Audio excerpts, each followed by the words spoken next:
Bam! What is up with the squad? It's your favorite Auntie with Uncle Tendencies in the building. Y'all know I got him with me. We got Robert Man Media, Mr. Shake My Hand. We got welcome to HDiiTV. What's up, nephew? We what? You rock it with your fam.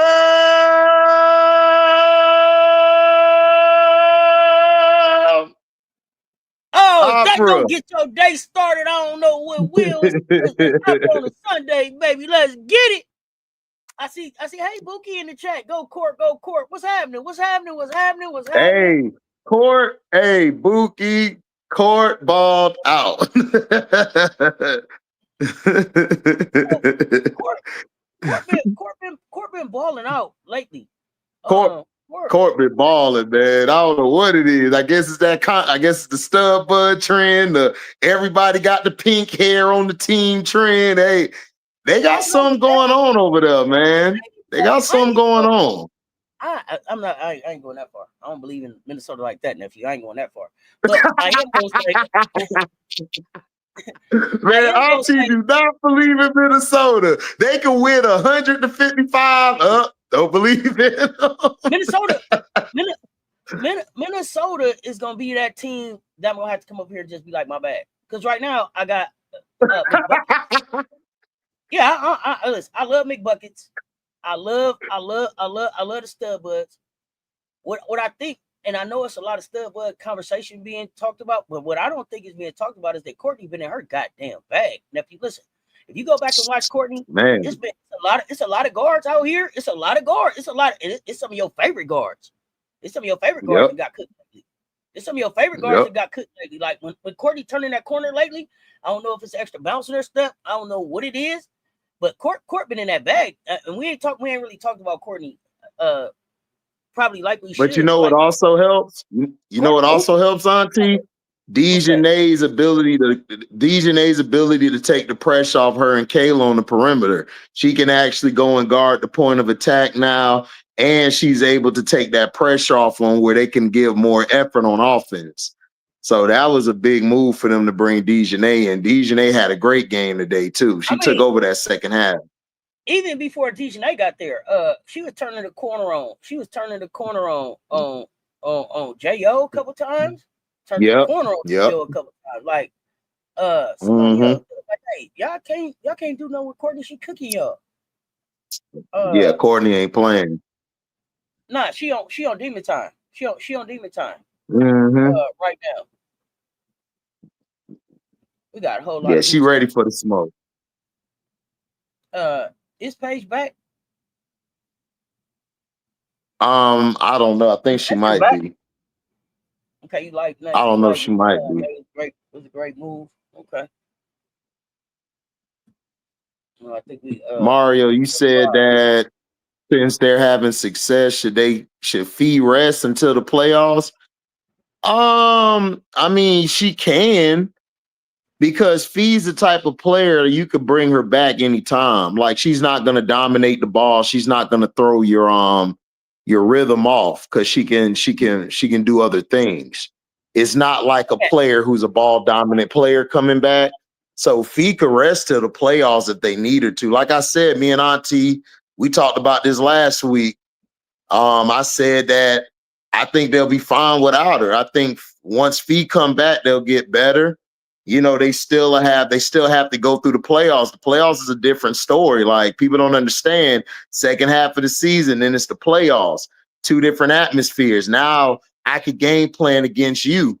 I ain't got to wait until like the playoffs or wait like the game plan a little bit. I can now put all my focus onto you. So I think she can wait till the playoffs, man. Like I said, I feel New York, Phoenix, or whoever. I think they already played Phoenix all their times. They're going to play Phoenix, and I think they got the Storm after these next two games with the Liberty. So, I mean, they could be fine to me. Like I said, I got them first. I got them finishing first. So, I don't know. I think Fee will be fine. She don't have to rush back.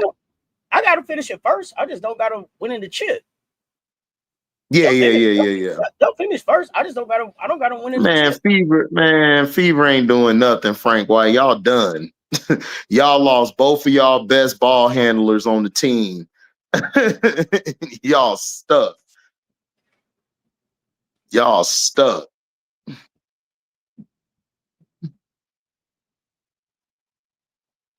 But I'm glad them people on your channel and not man. I know I deal with this too. I deal with that stupidity all the time. I see a couple of them in my chat. I don't want to see. Where my cup at? Man, look. I see a couple. Look, of them I had threats. Auntie, I'm blowing up. I had threats last night. I had somebody putting up a fake address saying they outside my door. Oh man. It is crazy work on my channel, boy. My channel got all the craziness.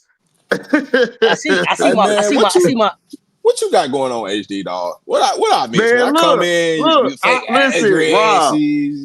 What you got going on, dog? I told the dude to kick in the door. He kept telling me every 5 minutes he outside. That boy said, I'm outside with it. What you want to do, baby?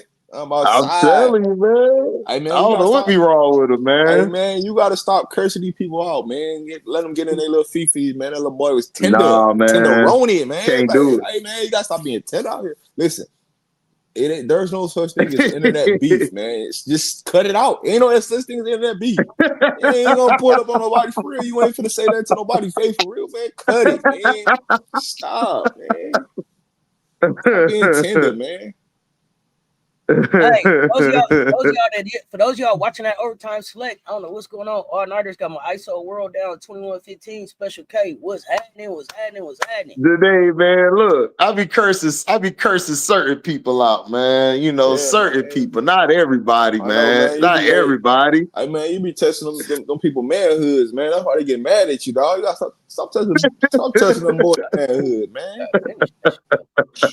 Man, I can't help it that they tender, man. I can't help it they tender. They little tenderoni, man. Little tenderoni. I said they little tender, man. You seen your girl Kate? She committed to North Carolina. Yeah. Hey, look. That's good. That's gonna be good for North Carolina. I wanted her in South Carolina, but that'll be good for them. She didn't come on no visit. Kate came to South Carolina, didn't she? Correct me in the chat if I'm wrong. Kate Harper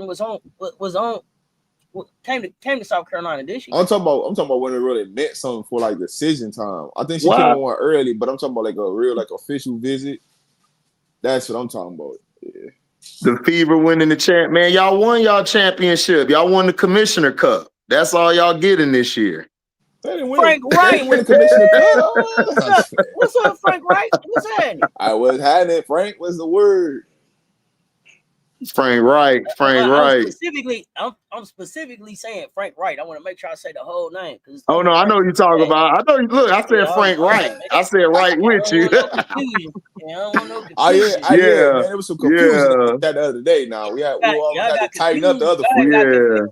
I want to make sure. No, we're not talking to you, Frank. We're not talking to you, Frank White. We're talking to Frank Wright, not White. Right, Frank. We're talking to the right Frank. Yeah. Not the white Frank. The right Frank, not the white Frank. Frank Wright.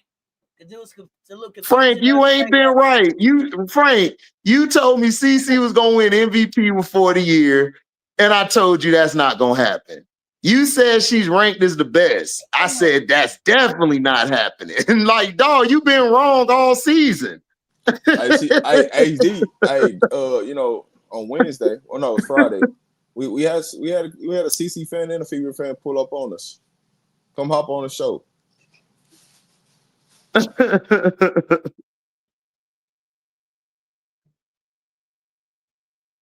There's a be careful with internet beef. Man, I ain't got no internet beef, bruh.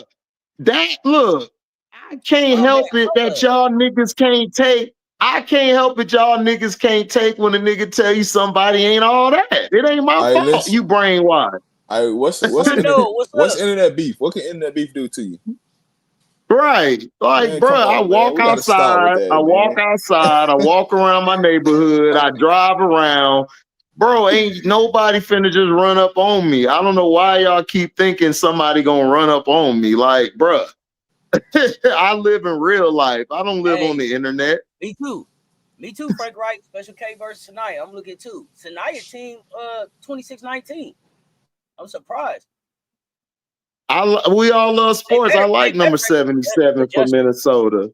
77 is a good piece for them because she's another big body. We got some good games coming on the rest of the day. Atlanta versus Phoenix, Seattle versus LA. I'm here for it. What's your thoughts on it?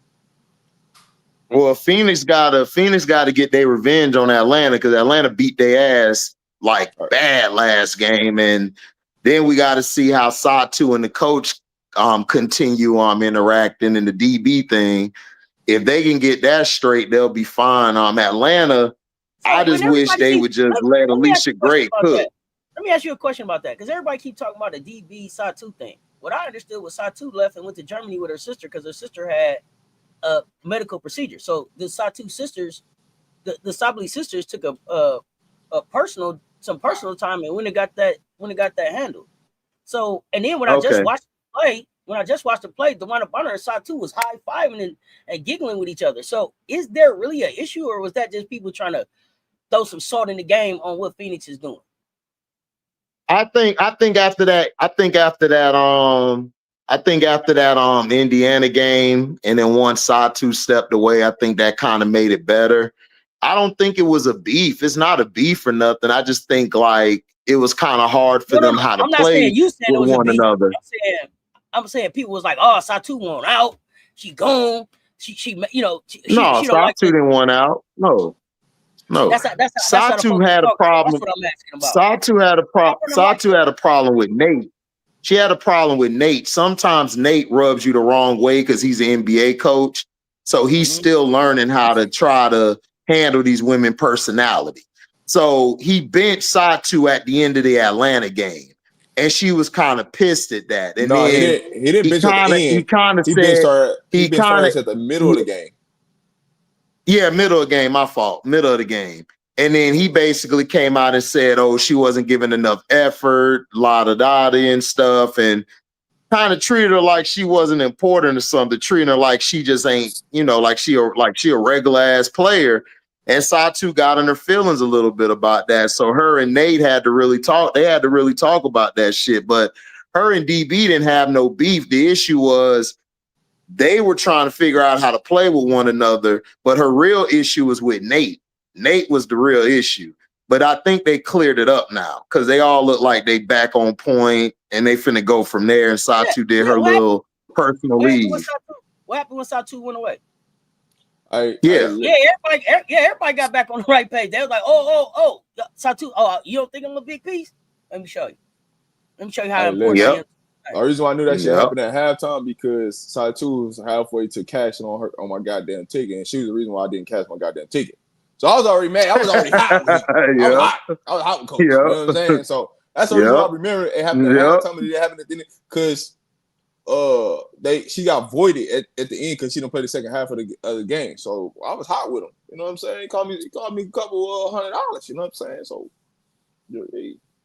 I mean, but people trying to break people mad because DB left that bum ass Fever team and they trying to find everything they can to try to split this Phoenix thing up. And man, ain't nobody worried about that. They got problems over there in Indy. They just not letting it out.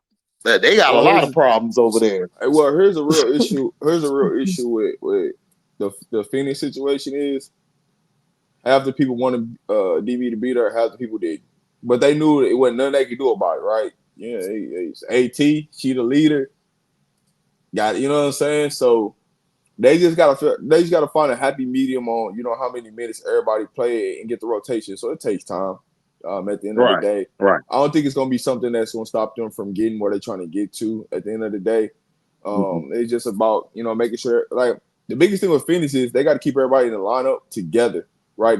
This in and out, in and out, in and out, in and out. Like that's what can cost you in the end because you have nothing consistent ground of who's in the lineup, who's not.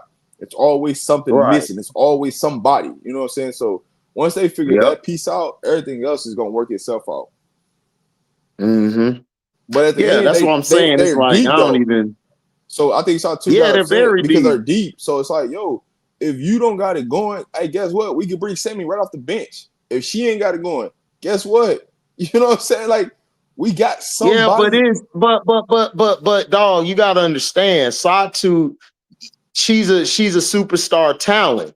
Like, if you're a coach, you even know this, Rob, when you got that type of special player, you gotta know how to approach them, or how to, like, when you're benching them, you gotta know how to do it. Like, Nate is an asshole. Like, he don't care. He gonna tell you how it is, and he gonna go from there. Satou's not that type of player. Satou's not. Look, I don't have an issue with what he did. I agree with him. Like, if you don't got it going, you need to sit your ass down. Because I'm trying to win, but it's a way. Hold on. I got to stop right quick. Some breaking news just fucking happened. What happened? Fucking Odyssey Sims is on the fever. They needed a point guard. Yep, they needed a point guard. Come on, Odyssey Sims. All the places you could have went. I ain't saying that you could find a job somewhere else. She gonna stick there. She gonna stick there. Yeah, that was a great move for them to pick her up. She ain't been able to stick anywhere. They needed. Yeah, because Caitlin's not coming back, dog. So you need to bring her on, like, to do what you got to do. I'm just letting y'all know. They needed that move. Yeah, they needed that move. You know what I'm saying? Odyssey Sims is a fever. Yep. Yep. Hold on. So that's what they need. I wasn't paying attention. Hold on. Let me act right. Yeah, man. That's just crazy, dog. So Odyssey Sims to Indiana. Mm-hmm. What that do for him? Frank, y'all are not winning the championship, Frank. I don't know why you keep saying championship. Y'all not winning the chip. Y'all got y'all championship, the Commissioner Cup. I don't understand why that was y'all championship. Okay, so Odyssey was dealing with some personal stuff this time. Why can't Odyssey keep a job in the WNBA? She been a whole lot of places. Last stop was the Sparks, wasn't it? Before this one? I actually thought the Sparks was a good. I thought the Sparks was a good situation for it, to be honest with you. Man, her and Kelsey weren't gonna mix. I called that before the season. Her and Kelsey weren't gonna mix. That wasn't gonna be a mix there, because after the first game, Odyssey was about to choke the hell out of Kelsey. Rob, why you didn't break that news? And I knew that wouldn't work. Why you didn't break that news, Rob? Shakira Austin injured? Yeah, she not playing today. I wasn't gonna say nothing, but dang. So man. Is it a long-term injury? What are we talking about? Because now it looked like you could have used Aaliyah Edwards just as quick as you let her go. Look like you. Remember I said hold on to some of these bigs to the end of the season and make sure everybody make it through. You want to know my feeling? It's just like Angel Reese, man. If y'all gonna go ahead and take this thing out, man, go ahead and sit down and relax, man. Stay healthy. Yeah, but they didn't play. But see, yesterday they didn't play like they were gonna just sit down. They played like they was trying to win the game and still get to the playoffs. So if that's what y'all pushing for, y'all fucked up. If you just don't, if you just take it, I'm with you. Shut it down. I didn't take that. I think Washington came into this season. They didn't think they were going to be this good. They didn't think they would be that high. And then once they saw that, they was like, okay, we're not going to bring Sykes back. Slim both of them came to a mutual agreement. I want to try to play for a chip. Y'all going in a different direction. They moved her. And then I don't even think they're going to keep Shakira possibly. They might just go around Kiki and what's your girl, Citron, and go from there. You know, I'm about trading Bay. Here's the thing. They're silly as hell if that's the case. Because what they need to look at is what the hell is working in WNBA right now. The teams that's winning right now is teams that have serviceable bigs with an S on them, right? Yeah. Atlanta, Phoenix, New York. So you're going to get rid of your serviceable bigs to do what? I think that they want to tank. They want to. They're crazy as hell. They want to tank. They want to tank. That Washington is looking long term. They're not looking just this year. They want to build for long term. They know they're not going to win this year. They know they're not going to go far. So it's like, I'm not going to sign Slim back. So let me get these picks and assets because I possibly could flip that next year for another player. So that's what they're thinking about. They're not even thinking about now. What I'm trying to figure out though, nephew, is what the hell made y'all think that Shakira Austin, Kiki Ola, and Aaliyah Edwards wouldn't be some bigs that you could put out and go really make some noise with people? I don't think that's the case. It's the versatility. It's the versatility that I want them to have. Yeah, I don't think that's the case. I just think that, with the expansion draft, you only got so many people that you can protect, which is 6 people, right? You have to take that into consideration. So if you're not going to be able to protect her, you might as well trade her and get that first round pick. That's just what it is. So anybody watching what the hell just happened on Overtime Select? Why did she throw that ball at that girl like that? Somebody tell me what happened. I missed it. I'm sorry, Rob. Go ahead. No, I'm just saying, if with the because there's 2 parts to this, right? If we're not going to be able to put ourselves in a comfortable position where we can make it further than the first round, then what the hell are we going into the playoffs for, right? Right. And what am I finna do this for? Yeah, like go get your assets. So you had to trade Aaliyah Edwards not to go to the playoffs? All you had to do is leave her on the bench. Yeah. No. Hold on, listen. Just listen, though. The second piece of this is you have the expansion draft coming up. Can we protect all 6 of those players? Let's talk about can't. It. No. So we might as well make a trade. Let's talk about it. Why can't you? And plus, I don't even think Aaliyah wanted to even be there and be a bench player. I want y'all to tell me why y'all couldn't protect her as part of the 6. Who are they valuing in a 6? We don't know that. Do you think Aaliyah want to play behind Kiki? I don't think she do. So just think about it. You got Shakira Austin, you got Kiki, you got Citron. Those 3 automatic. Yeah, for sure. I think Aaliyah want to be a starter. Even if it's in Connecticut, she wants to start. I don't think Aaliyah felt she was putting on a nice face because she's that's just Aaliyah Edwards. But I don't think she wanted to play behind no Kiki. She wanted to start. And then she got a better chance of starting. She got a better chance of starting in Connecticut because there's really nobody at the 4 that's better than her. Then battle her for it because your last year, your rookie numbers don't stand up to what Kiki did this year. So you could want to, but what have you proven that you can do? Get healthy, play with these young people and see what you can do. So when I'm looking at they roster, who would I Austin, Citron, Kiki, Olsen. I would have kept Edwards. I don't necessarily know what Amore is gonna look like.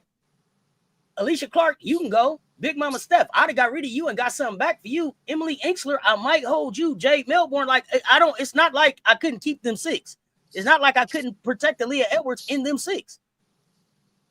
It's about the franchise. I look at it like I don't think Aaliyah wanted to be there, and I think that she'll have a better chance in Connecticut to start. Here's what they tell you because they don't really have a true number 4. So here's what they tell you. Wanted to get to Connecticut?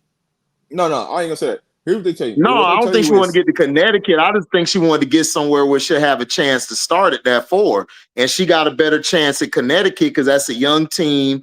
There's really no 4s there, but Tina sometimes will play it, but now she's at the 5. Odota's coming off the bench, and then Anissa just got hurt. So that gives her an opportunity just to take the 4 spot and to go in the next season with starting in that spot.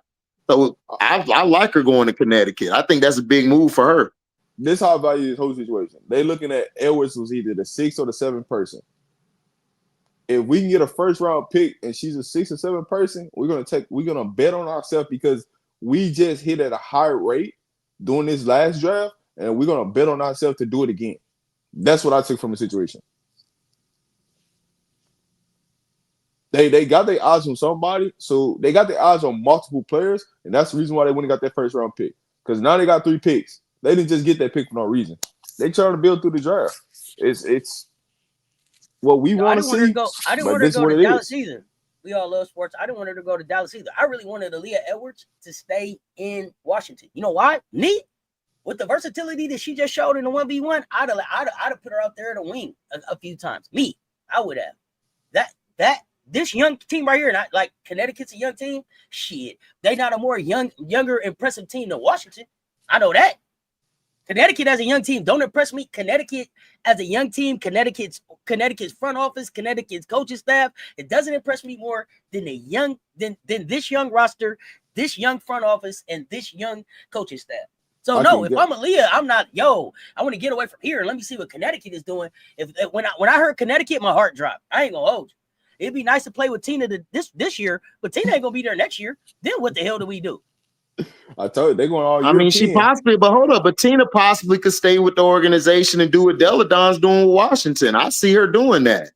So either way, to me, I think this will help Aaliyah out. I don't think Tina Charles is done playing basketball yet. When she gets ready to go sit in the front office, if she want to go, Auntie,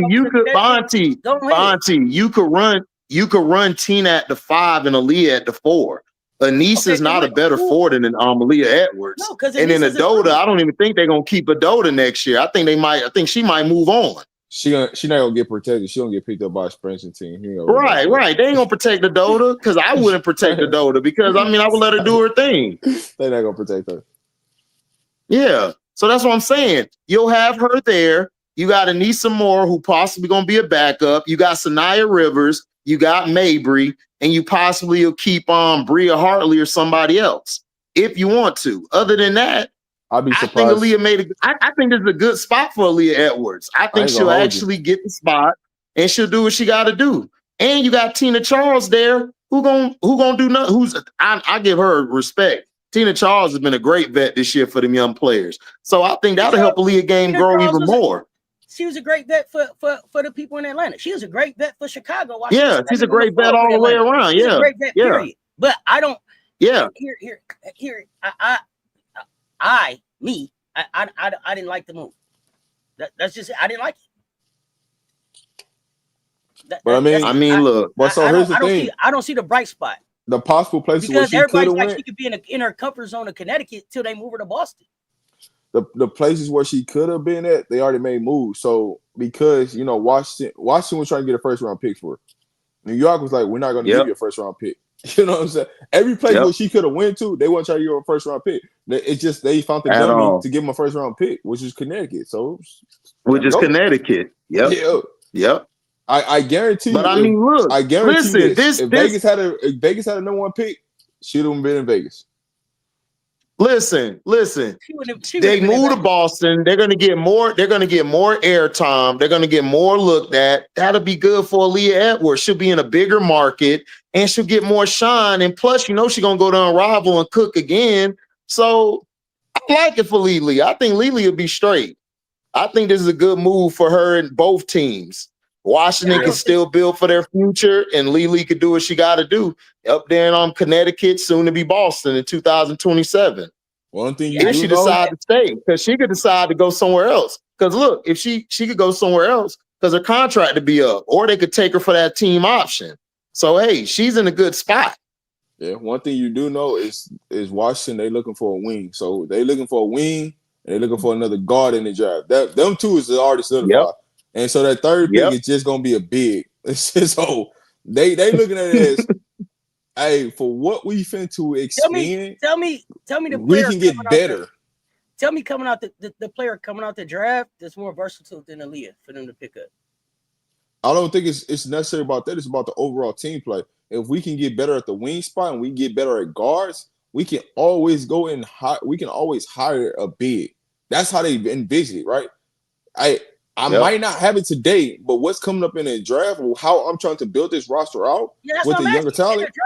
In the draft, what is it that's gonna come in and impact better than what Aaliyah could do? Who is it? If you in there, who are you? I don't think there'll be a. Yeah, like you don't really need somebody to be just like Aaliyah. You just need somebody who can just fill a role in. That's it. You're not gonna find enough. Aaliyah is a solid starter in this league at the 4. You're not gonna find another starter like just to come in and play off the bench like that unless you just find a diamond in the rough in the 2nd or 3rd round. But you're not gonna find nobody like that. But you can find somebody serviceable to come off the bench. I got somebody for you. I got somebody for you. I got somebody for you. Why y'all thought she moved off? Why y'all thought they moved off her? So who is it that they're targeting with these first round picks that's gonna make it better? Chloe Kitts. You want to talk about it? Yeah, Kitts a good move. That'll be a great move. I don't got Washington picking up Kitts. Okay, they got 3 first round picks. Tell me when. Hey. So Chloe Fitz coming off the bench better than Aaliyah? Yeah. Yes. Why? So you don't think Aaliyah? So Aaliyah's because Chloe, not Chloe. Because Chloe, because to me, Chloe can. Chloe's gonna be a better shooter. No, than, I'm saying Chloe is very flexible. You have the ability to move her to the 3 or the 4, and she can shoot and she can score. I said that I thought she's a starter in this league, and I thought Rob said, nah, she should come off the bench. So that's what I was trying to get clarification on. I don't think Chloe's a bench player in this league. Chloe Kitts. What? I don't think that Chloe is a bench player. I think Chloe is a starter in this league. When did I say she should come off the bench? I just asked that question. That's why I was trying to get clarification. Oh, I was saying yeah, because I thought you said yeah. So that's why I was like, no, I said no. Yeah, so your original question. So your original question was who's in the draft that you would be targeting, and so I gave you a name. I said I got you. I gave you a name. I didn't say nothing about the bench. No, and then I asked you, and then I said, so you think Chloe is a bench player in this league? Oh no! I didn't mean to say yeah. I didn't mean to say yeah about that. No, I don't see Chloe going to Washington either. I just think Washington is going to get a forward that's in the 2nd or 3rd round. They're going to come in and be serviceable. They don't need an Aaliyah Edwards coming off the bench. You got Kiki, you got Kira, and then if Dolson decides to bounce, you could just fill in them positions for a serviceable position. Then you still got Ensler. Ensler could play the 3 and the 4. So you don't really need Aaliyah Edwards. I would have got rid of Dolson, not Edwards. I would have moved off Dolson, not Edwards. You're not getting no 1st round pick for her. I'm moving Edwards. You're not going to be able to keep all of them. Like, and Edwards, I really believe does not want to come off no bench. Here's the thing. I only have to hold on them until the new CBA comes out. So what gives me the best shot of running up an opportunity to win a chip and stacking up as many versatile bigs as I can, because that's what's running this league right now. Yeah, but you're not gonna. I understand. You're not getting a 1st round pick for Dolson. But Aaliyah's not a. Aaliyah's not a big that's just serviceable. She's a solid starter in this league. No problem. She's a solid starter in this league. She's not going to sit on no bench. Is she a solid starter? Because her numbers haven't said that. Yeah, she is a solid starter. She came into the season with a back injury, and Kiki just balled out. And look at what her numbers were last year. Yeah, her numbers weren't all that last year, but she still did some good things at the 4 starting. They didn't have really a strong team around them until Sykes got back in the lineup. Because remember, Sykes was hurt for like most of the year. And then she came back late, and that's when they pushed to try to make the playoffs. All right, so here's who they got projected right now to go to Washington. Tanaya Latson. Tanaya Latson with Georgia Amore? I don't like it. Go ahead. No. I don't think Georgia Amore is gonna be a starter anyway, so I don't even care about that. But Chloe Kitts and Cody McManus. That's who they got projected to go to the Washington in the draft. Chloe Kitts and McMahon. Yeah. I don't think so. Now, here's what I would say. Don't know about I that. wouldn't if none of them picked. If it's me. Well, it depends on where you're picking it, right? Because right now they got them as the 4th. They got the 4th pick, the 9th pick, and the 14th pick is what they got right now. So depending on where Washington lands, that might change, right? Because they have Lauren Betts going number 1, which I don't agree with, but that's here nor there. You already know what that's about, Rob. Yeah. But if it's me, you right? know what that's about. If it's me, if I'm targeting a big out the 1st round, I'm trying to get Sarah Williams or I'm trying to get Reagan Beers. Like that'll be my 2 picks if I'm trying to replace Edward as a big. I'm more than likely going to take Sarah Williams because she can play the 4 or the 5. She has more length.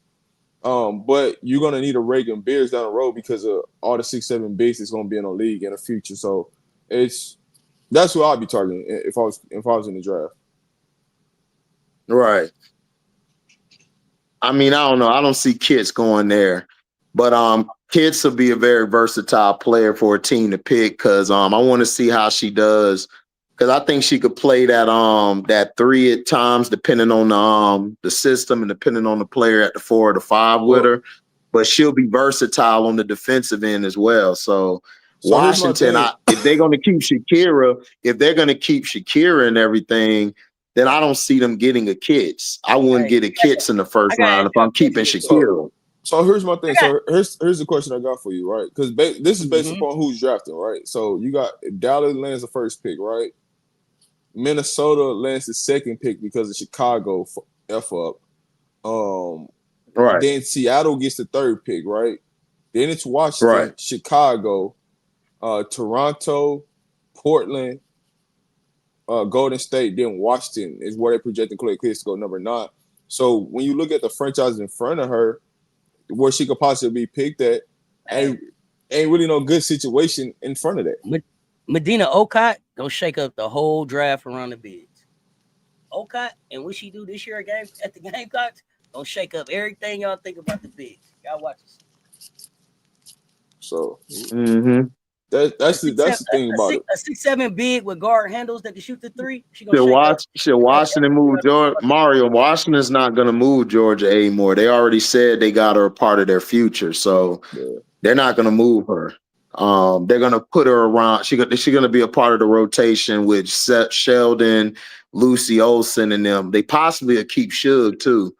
Because Suge is good for defense. What 6 people do you have them protected? Because you said Eddie Moore, you said Suge, Austin, Citron, Erie. You talking about the team? You talking about this year's team? Yes. Austin and Kiki's Austin, Kiki, and Citron. That's your must 3. And then after that, you probably got.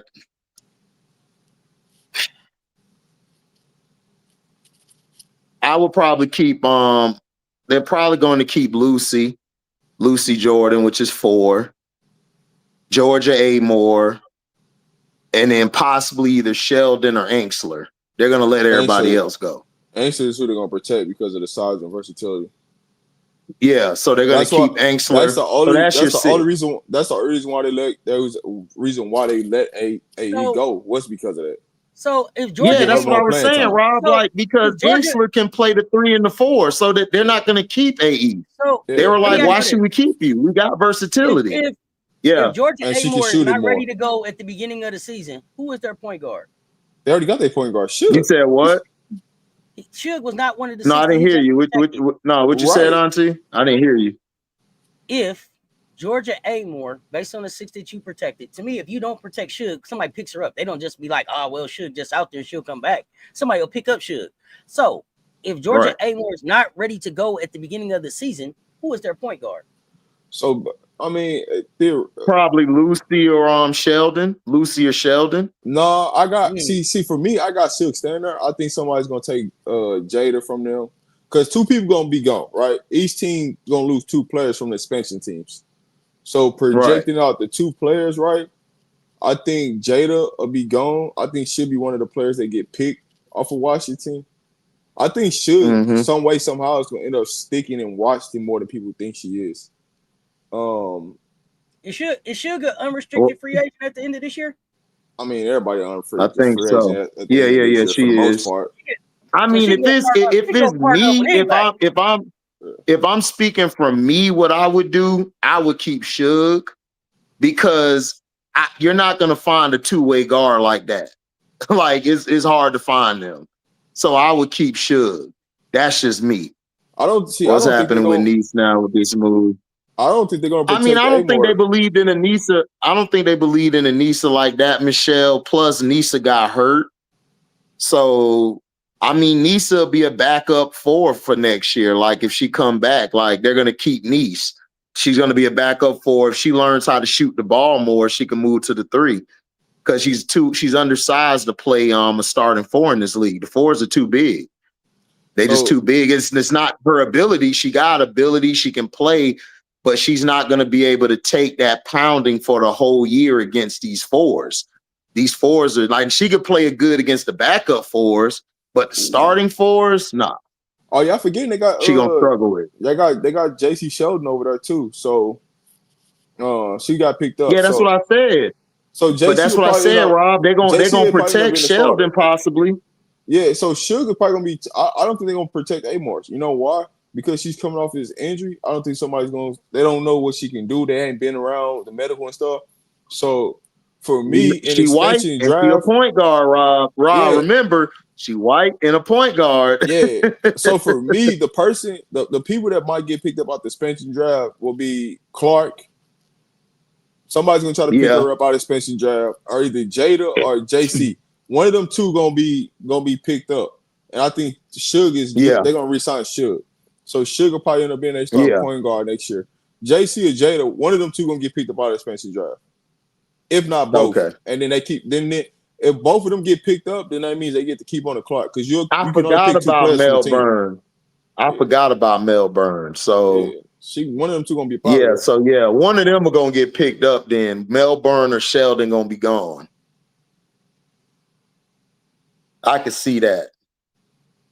They actually got way too many point guards now, to be honest with you. So somebody finna be going by default. You said Ness will put up better numbers than Kits. I don't know. I think Kits would be better than Ness to me. I got Kits over Ness, bro. Kits can shoot. She can shoot better and she can score better than Nisa can. And she can Nisa's probably Nisa probably has more of a motor, but Kits is more longer, and Kits is like 6'2", 6'3" almost. So no, y'all better stop. Kits will be solid. Kits will be solid on the next level.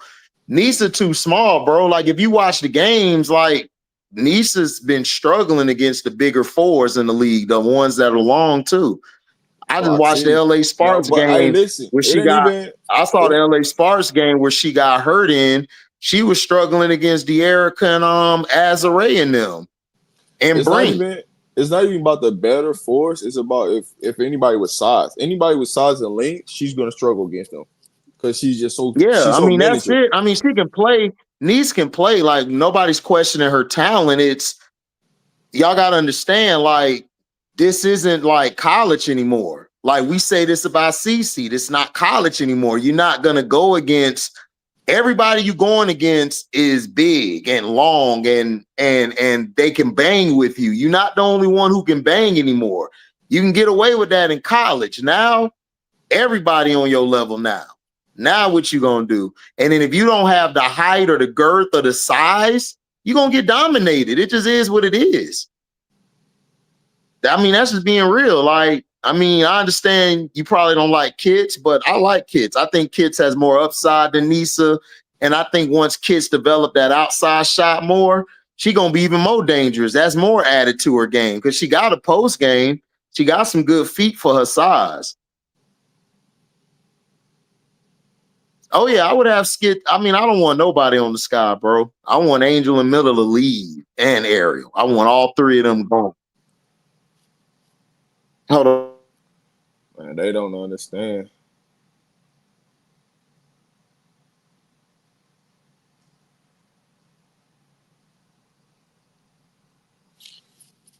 They don't understand. I think a lot of these teams right now, like the bottom teams, are positioning themselves for the expansion draft and for the WNBA draft. So it's going to be a lot of weirdness happening at the end of this season. Yeah, like my bad, y'all. I had to take a call. Got a family stuff. I tell y'all behind the scenes. They gotta understand, Rob. I think people take when we give our takes, people kind of take it personal and stuff. And it's not even trying to be personal. It's I am a huge Anissa Morrow fan, but Anissa got to learn how to play the 3 position and the backup 4. She got to learn that. And this is why, Rob, look at what Naz Hillman doing, right? Naz Hillman came in the league.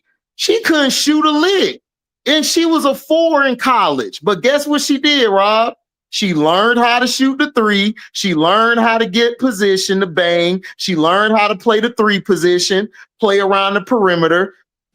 That's what Anissa could be. And I think Anissa would fit more that position than playing the 4 position in this league. She just would. That's just my opinion. So here's the thing. Is people want to see her play the 4 so bad. And it's just like, that's just not for her. And it's okay. Yeah. Just accept that it's okay for her not to play the 4 and her to play the 3. What you don't realize is she better start learning how to play the 3 because the 4 and the 5, it's about to get bigger over the next few years. Yeah. There's going to be a wave of players where, hey, the 4 spot is 6'3", 6'4". The 5 spot is 6'5", 6'7", 6'8". Like, and Rob, and these 4s are better than these guards with handling the ball, shooting the ball, bringing it up, and they big. Bro. It's tough, man. It's tough. Look, you know this, Rob. When we were coming up, each generation it's different. The athlete get different. The athlete can do more. You know what I'm saying? So that's all I'm saying. Like in today's, like for football, for example, in today's football, you used to have the sandbacker, the wheel backer. Now you done got the wheel backer out of there. Now you got the nickel backer playing the wheel now. So everything changes now, right? Man, it's different now. the fact, because everything is about, man. If I can get something bigger, faster, stronger, I'm always gonna go with that. Like I'm always exactly. So why would I keep going after miniature players? They can be limited when I can get somebody that's bigger, faster, stronger. They can play multiple positions. It just make sense. Right. And that's what I'm trying to get people to understand. It's like, it's not saying that she can't play. If this was 5 years ago, this would be perfect for her, right? Because you had Alicia Clark at the 4 spot as starters.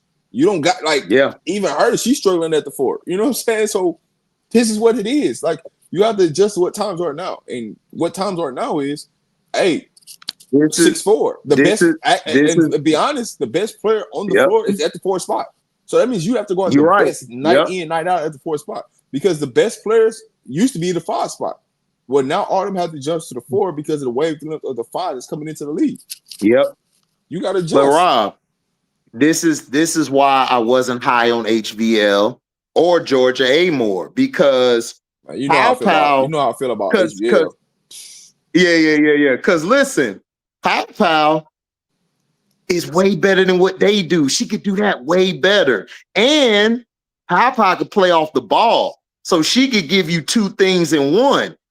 Them type of players don't give me them 2 in 1. They only give me 1. And they're not very good at it. Because look at what happened with HVL when she went against the SEC this year, when she played against Texas in the tournament. You saw what happened. They showed her that, they gave her that work, right? That 94 feet. So you have to be able to do more. If I'm gonna draft you or I'm gonna recruit you, I need you to do more than just one thing. Because of that one thing you do, people got to understand that one thing you do, I take that away from you. Now, how are you going to be effective on the game? This is why a lot of undersized scorers, people don't understand in the NBA or the W back in the day, came off the bench because they're only good for what they can do. And when they can't do it anymore, I got to put your ass back on the bench because you're not doing what I need you to do. This is why I'm trying to tell people of Chloe Kitts, that type of player can do more than score. She gives you hustle plays, rebounding, defense, and she could pass. She's an underrated passer. So Anissa Morrow, love her, but Anissa Morrow is only 5'11", 6 feet maybe. She 5'11", dog. I can get a player that could do everything you could do. So why am I going to get you and keep you at the 4 when I got this player who's 6'2", 6'3", who do everything you do? She probably don't have the motor you have, but you don't got the motor. She gets the job done though. You don't outwork Chloe Kitts. Let me say that because I heard a question about her motor when I was walking away. You don't outwork Chloe Kitts, and if you don't believe me, go back and watch the first time she played against LSU. Her and Anissa Morrow played each other to a standstill. She outworked them. To a standstill. She outworked them. So but I'm just saying, y'all killing me with the. But that's not. But Auntie, that's not saying she. But that's not saying she don't have a motor. I'm saying that there are players who have motors. There's some who have motors. It may not be like this player, but if you're bigger and you're stronger and you could do more, I'm always going to choose you over Anissa Morrow because Chloe can give me way more than Anissa Morrow, and she got more upside than Anissa Morrow. And if she starts hitting that 3 ball consistently, which I know she can, why do I need an Anissa Morrow? And this just doesn't go to Chloe Kitts. This go to any 4 in the college. It could be any other 4. If they're 6'3", 6'2", and they're giving me what Morrow giving me, but they're longer, Morrow's not going to be she's not going to last in this league at the 4. The 4s are too good now. They're too athletic. They're too fundamentally sound. Here's the thing with Anissa Morrow that a lot of people don't realize is that she has short arms. She's a solid 5'11", 6 foot, and they're in that range. but her arms are not long. So when you start going against real length, it's hard to shoot over because you don't have long arms. Her measurables don't make up for how her game is being played. That's what a real issue is. And so you have to become an overall basketball player. And that's why one of the things of the downfalls of going to LSU is they don't develop you. They're not trying to develop you. Hey, Auntie, Paige is playing today. Yeah, they're not trying to develop you into a overall basketball player. They want you to be at your best, whatever that strong point is, and they just use that. And see, sometimes you have to think about development over winning, because if you put more into development, you're going to win more than just trying to win the overall games and live off talent. Talent to get you killed every time, because when they stop working, then it's it's going to be a situation. So three ball by Louisa. What did I miss? What we got to stop telling? What we got to stop telling folks what they want to hear and seek the truth, speak the truth. What I miss? Exactly. What did we didn't tell the truth about? No, it's like they were saying about Morrow, and I was answering people in my chat. They thinking, they like Morrow more than Chloe, and I disagree with them. I said, I'm a huge fan of Anissa Morrow, but if I'm in the draft room, I'm not drafting Morrow over a Kits. I'm sorry. Like, Chloe's a better player to me. So that's all we were saying. Like, even if it wasn't Chloe, it could have been it was a comment. It was a comment I saw in the chat. I was trying to figure out what did we misspeak on? Oh, you just speaking in general. Okay. I guess they're speaking in general. I don't know. That's a wild dog. And then you should have said then that, and then it ain't we, then they. Because the brand here is that we speak with receipts here. This is say less, mean more. That's the whole point of the show. Mm-hmm. Right. That's the whole point. MJ lover, Big Daddy long dog of the day. Pause. MJ, what's up? You on location again? God, oh, boy. He said he on location. The lover. What's up, Mocha Latte? Mocha Latte one was good. Hey, whoever said that this game was gonna tighten up, it's tightening up, just like you said. Yes, it is. Yes, it is. All-nighters ISO world. Let's go. Where the heck is the let me act like it's some WNBA on too. Ooh, good toughness, Kiki. Good. You seeing something out of I see the Dolphins and the Bears. It's so much sports on right now. I don't even know what channel. Oh man, it's crazy. Man, I just hope we can keep Shiloh on my team, man. We so deep. We so deep in safety. Shiloh got a roster. You think they thinking about letting Shiloh go already? What? I don't think they are. Look, listen, I'm gonna tell you why. Because I was looking at our safeties, Rob. Our safeties are soft. They soft. Like, they don't hit. Shiloh come up and hit. Shiloh came up to that line and was hitting. You see him lay that wood last night? Yes, bro. Yeah. We need that, though. But Rob, we need that, though. Here's the thing. This what's going to keep Shiloh on the team is because he wants to play special teams. Yep. And a lot of people don't want to play special teams, so he understands what he needs to do to make the roster. Good shot, Paige. And look, listen, all I got to say is #headache game. That's it, man. Headache game CEO. Don't forget the CEO behind that. That's it. Gotta make that pass right CEO. Yeah, CEO. #headache game CEO. It's a movement, baby. Big fast. That's where he's gonna be. That's where he's gonna be so valuable in the season. People don't even know it. Is he gonna lay the wood on somebody coming downhill? They're gonna make all the I ain't worried about him making a roster. I just think he's good. I think he's good. I think he's gonna make the 53-man roster. I think he is, because we don't have any strong type. Our safeties, we mainly have like free safeties more than strong. Like, we need him at that safety spot to take the pressure off of Winfield, because Winfield been getting banged up because he's been having to do both the last 2-3 years. So we need him to be that box safety / making plays, and he's a playmaker. Here's what I think. Charlotte has a good relationship with Todd Bowles, and Todd Bowles has a good relationship with Prime. So worst case scenario, Charlotte's on the practice squad. Best case scenario, he makes the roster. I got him making the roster. So I got him making the roster too. Yeah, I agree. He's gonna be with Tampa. Yeah. He gonna be with us. You think okay, after the season, Rob, with Dallas, right? Do you think that if Enrique, let's say they don't bring Enrique back, right? Where do you see Enrique going? Who wants to play with Enrique? a bunch of first years. You know what's funny? I'm asking a real question though. With the way that Enrique bought in and was like, "Hey, I'm down to do this in Dallas," I think other players will take a chance on Enrique. But all right, so listen, during the offseason, there was a lot of players that had opportunity that can just go sign in Dallas, and I'm just not seeing people. No, a lot of people, including people in this chat, was still talking about Enrique need to get traded up to 2 weeks ago. I did, and I was one of them. I don't think so. I think Enrique has bought in and is fitting in. Now, what I will say, so Auntie, Auntie, you think Enrique? So you think Auntie Enrique stays? Because I think she's bought in too. So you think she stays with Paige? I think that Enrique and Paige's bond and their commitment to each other is on and off the court. Here's what I'll say. I feel like Enrique has matured this season, right? Before our eyes, right?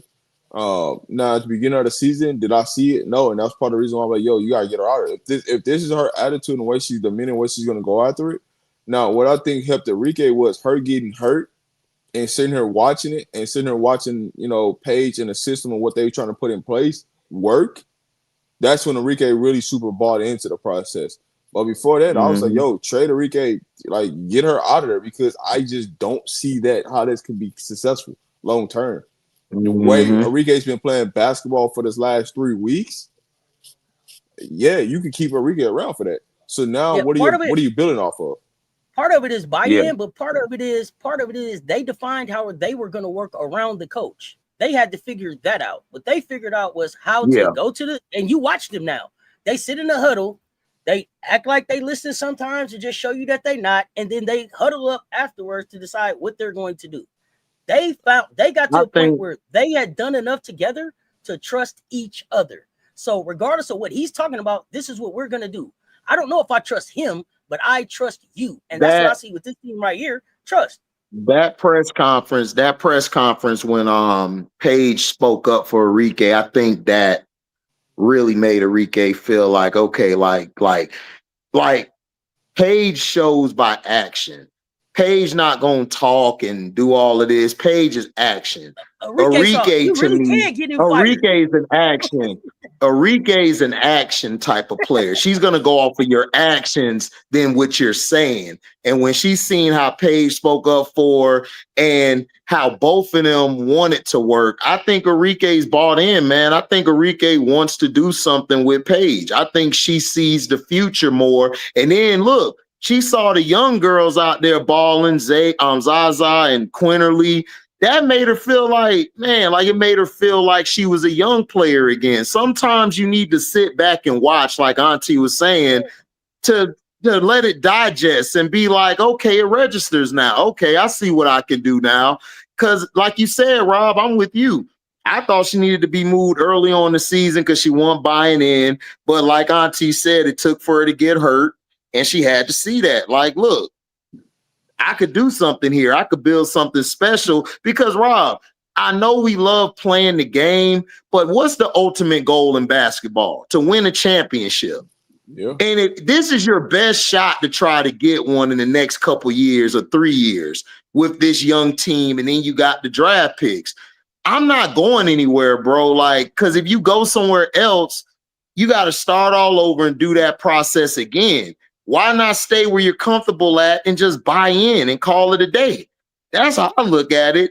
But I don't know what she wants to do. Do you want to win or do you just want to put up these stats and get paid?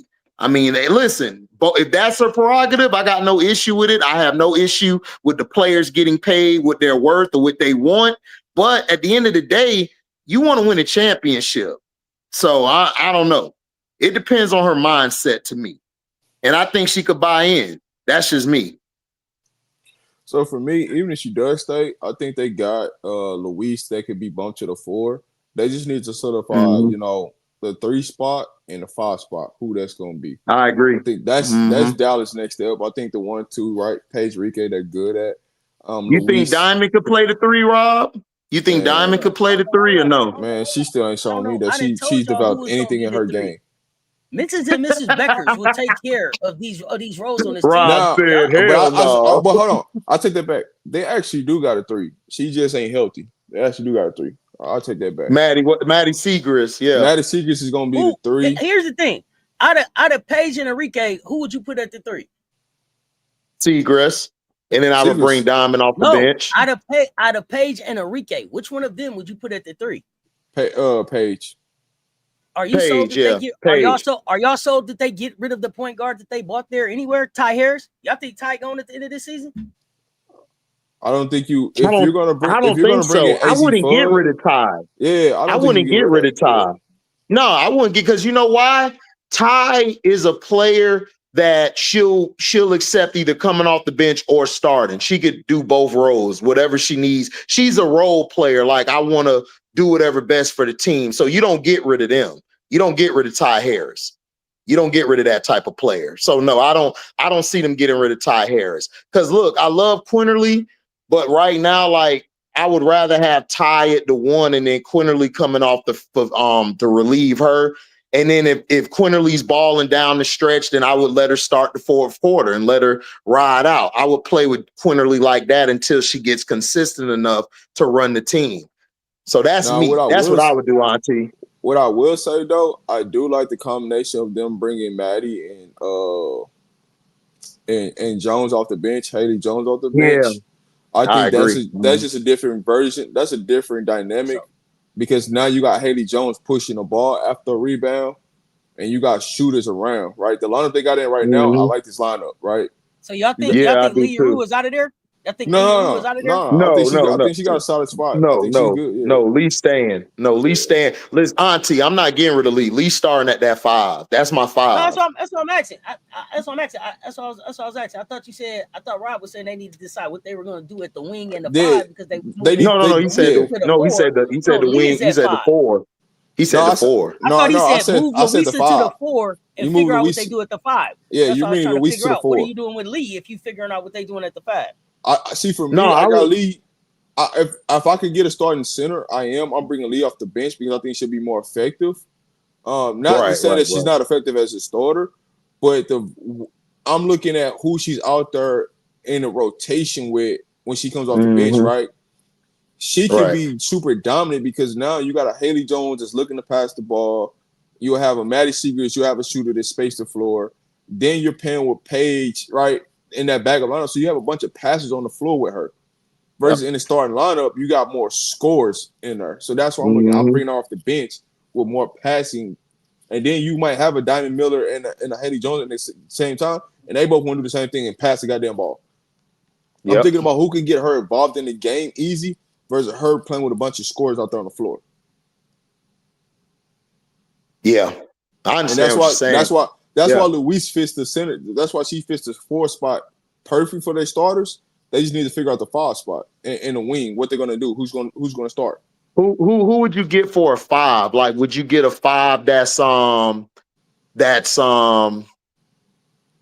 versatile, like who can do multiple things, or would you just get a 5 who can just be a stretch 5? Like, what would you do?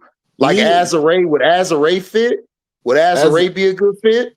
Azare would be a perfect fit because she stretches the floor, right? And she can do a multitude of things. But I would want more of a versatile defender over a scorer. Yeah. So I'll be looking for somebody, you know what I'm saying, that's a versatile defender because that's going to help them more than just having a scoring, because we got that in the league. Like, we can get that scoring out of the league. We just need somebody that can defend the paint, block shots at the rim, and get us in transition early. Sort of like a Cam Brinks style type of 5, right? Yeah. Okay, Yeah. I got you. Yeah, because Azare, I like Azare, but defensively last night, Golden State took her to school, like on that end. So yeah, she's not a defender. All right. She'll let you cook if you want to. Burgers and hot dogs, man. Burgers and dogs, Auntie. Burgers and dogs. But also defensively, if you really want to pay attention to it, Azare's not a 5 defensively. You have to play it. If you put her on 4 and have her guard a wing, she's better at guarding wings than she is guarding 5s. So that is true. If you could figure out how to have her guard a wing, and you can have somebody that can guard bigs, and she just be the weak side rebounder or the weak side come in block shots, you in good position. Right. That's why I always want her. That's why we wanted Stevenson on the floor with Brinks, because now Brinks can guard and she can just volleyball spike everything in the back, and you out and running, you got 3-point shooting around, and then you allow Stevenson to play freely. If you make Stevenson be the back person, you're in a problem. Right, exactly. Dallas is not that far. I'm gonna let Seth answer that one. Dallas is not that far off. They need a 4 backup point guard, which is Ty. That is true, Mario. Like, look, like I'm saying, Mario. Like, I'm not. It's not a good brand match. I'm not. Like I said, I'm like Mario. I'm not getting rid of. Like I said, Ty would be great. I just think Ty got hurt. Ty can play defense and Ty can run my offense. Like, she's very good at that. And I'm keeping that. Like, you need a veteran at that position. Like, I love JJ. I just think right now, I think she'll be better coming off the bench right now, or possibly closing the game out starting, as opposed to starting the game and running the team right now. So that's what I would do, Mario. So why do you think AB is a dirty player? Because you be throwing them damn elbows. So I like the shit. Here's the thing: if she's doing something illegal, why they not calling? Because she with the bulletproof vest team. She with the bulletproof vest team. I need to understand, but AB been playing the same since before Caitlyn got there. Y'all been saying the same shit about her since before she got there. I need to understand. Yeah, but she's a great player. I mean, there's players who always do that. I don't see nothing wrong with it. I mean, she throws elbows. She does a lot of sneaky, dirty stuff. There's nothing wrong with it. It's a part of the game. You got plenty of players who've been great that done that. Karl Malone, Rodman done did it. Moses Malone done did it. Kareem done did it. I mean, that's just what they do is basketball. Like, I don't care about all that. To me, she's the best post this year. I love JJ, but I got AB this year. AB been balling. Because JJ she been balling out. Okay. You said she took JJ been hurt. I got to go back and watch the game. So here's my problem with New York right now. They ain't even been getting JJ involved these last 5-6 games. Like, when the first game she came back with Stewie, she was balling. But now, like, it's like she ain't even a part of the game plan. And then they got her on the perimeter shooting a bunch of threes. Because you know why. You know why. I know why. Because of Sab. Because of Sab. They want to give her the ball all the time. They want to give Johannes the ball. They want to shoot all these dumb threes. So I think I actually think now, that JJ plays better with Stewie on the floor. But she does, Auntie. Yeah, because you know why, Auntie? Because Stewie get her the damn ball. Stewie tell her to get her butt on that block and go to work. Right, exactly. But see, here's what they did. So now they got, Easterman, they got her being the person on the block now. Let her go to work. Hey, man, throw the ball to her. We just play off of her. Like, no, that should be JJ. You play off JJ. I don't think. I don't care. I don't care about her doing the elbow. Like, I don't care about her doing the elbow stuff. She's gonna do it. Look, AB's physical and strong. That's what they do in the post. Everybody throw elbows and do that and stuff. That's what it is. It's post play. Like, I don't get what y'all talking about. I mean, all your great players do that. All your great players have done that. They said I don't get it. They said the Liberty lost their toughness this season. How you feel, HD? Let me answer The this Liberty, question. yeah, they lost their Mario, toughness. I told you what happened when let me answer when this you question, lost. Hold on, yeah, go ahead, Auntie, go ahead. Go ahead. No, I was gonna say, Rob and Auntie, I've been saying it. They're going to miss Thornton and they're going to miss Lainey Hamilton. Look, I think everybody overrates. I'm not gonna say overrate because I don't want everybody to get mad about Phoebich. I love Phoebich, but Phoebich is a better defender when you have versatility around her, like a Lainey Hamilton, a Kayla Thornton, and then you have Burke in as well, who can also help with the versatility. Now that you lost those two big pieces on the wing and at the guard position, now you're stuck because Rebecca Gardner, yeah, she got length, but she's too light in the ass. I could just knock her around. Johannes, great on offense, but defensively, she's below average. Sabrina, great on offense, but below average defensively. So now you put pressure on Misamin or Izzy or JJ to have to cover up for these guards getting beat on the drive. So that's why they're missing that toughness that gave them an identity last year. They were too busy trying to go more international, more shooting the ball and being pretty. You know what we call it, Rob? Pretty. That pretty offense to losing. That's why Minnesota beat them today. Minnesota just out-toughed them, and Dejanay just stole their heart in the fourth quarter. So, look, they missing those defenders. I know they love this offensive game, but they need more versatility around Phoebich. Go ahead, Auntie. My fault for being long-winded. I'm gonna say this one piece. I'm gonna pass right to Auntie. With the whole Dejanay thing with today, they just left her open because they just flat out thought they were just gonna disrespect her by just saying she can't shoot. But go ahead, Seth. Right, exactly. That's all. Yeah. No, I was gonna answer this question. Mario talking about should they keep Azure or Hamby? That's not the pick that the Sparks should be worried about. To me, what the Sparks are deciding is, do you keep Hamby or do you keep Fagan? Azure and Hamby do two totally different things. Hamby and Fagan are the ones you're looking at. They're about the same size. Fagan is cheaper than Hamby, and I think can develop into the Hamby. I don't think that they got to pick between Azure or Hamby. I don't think that's the decision. That's not a decision the Sparks have to make to me.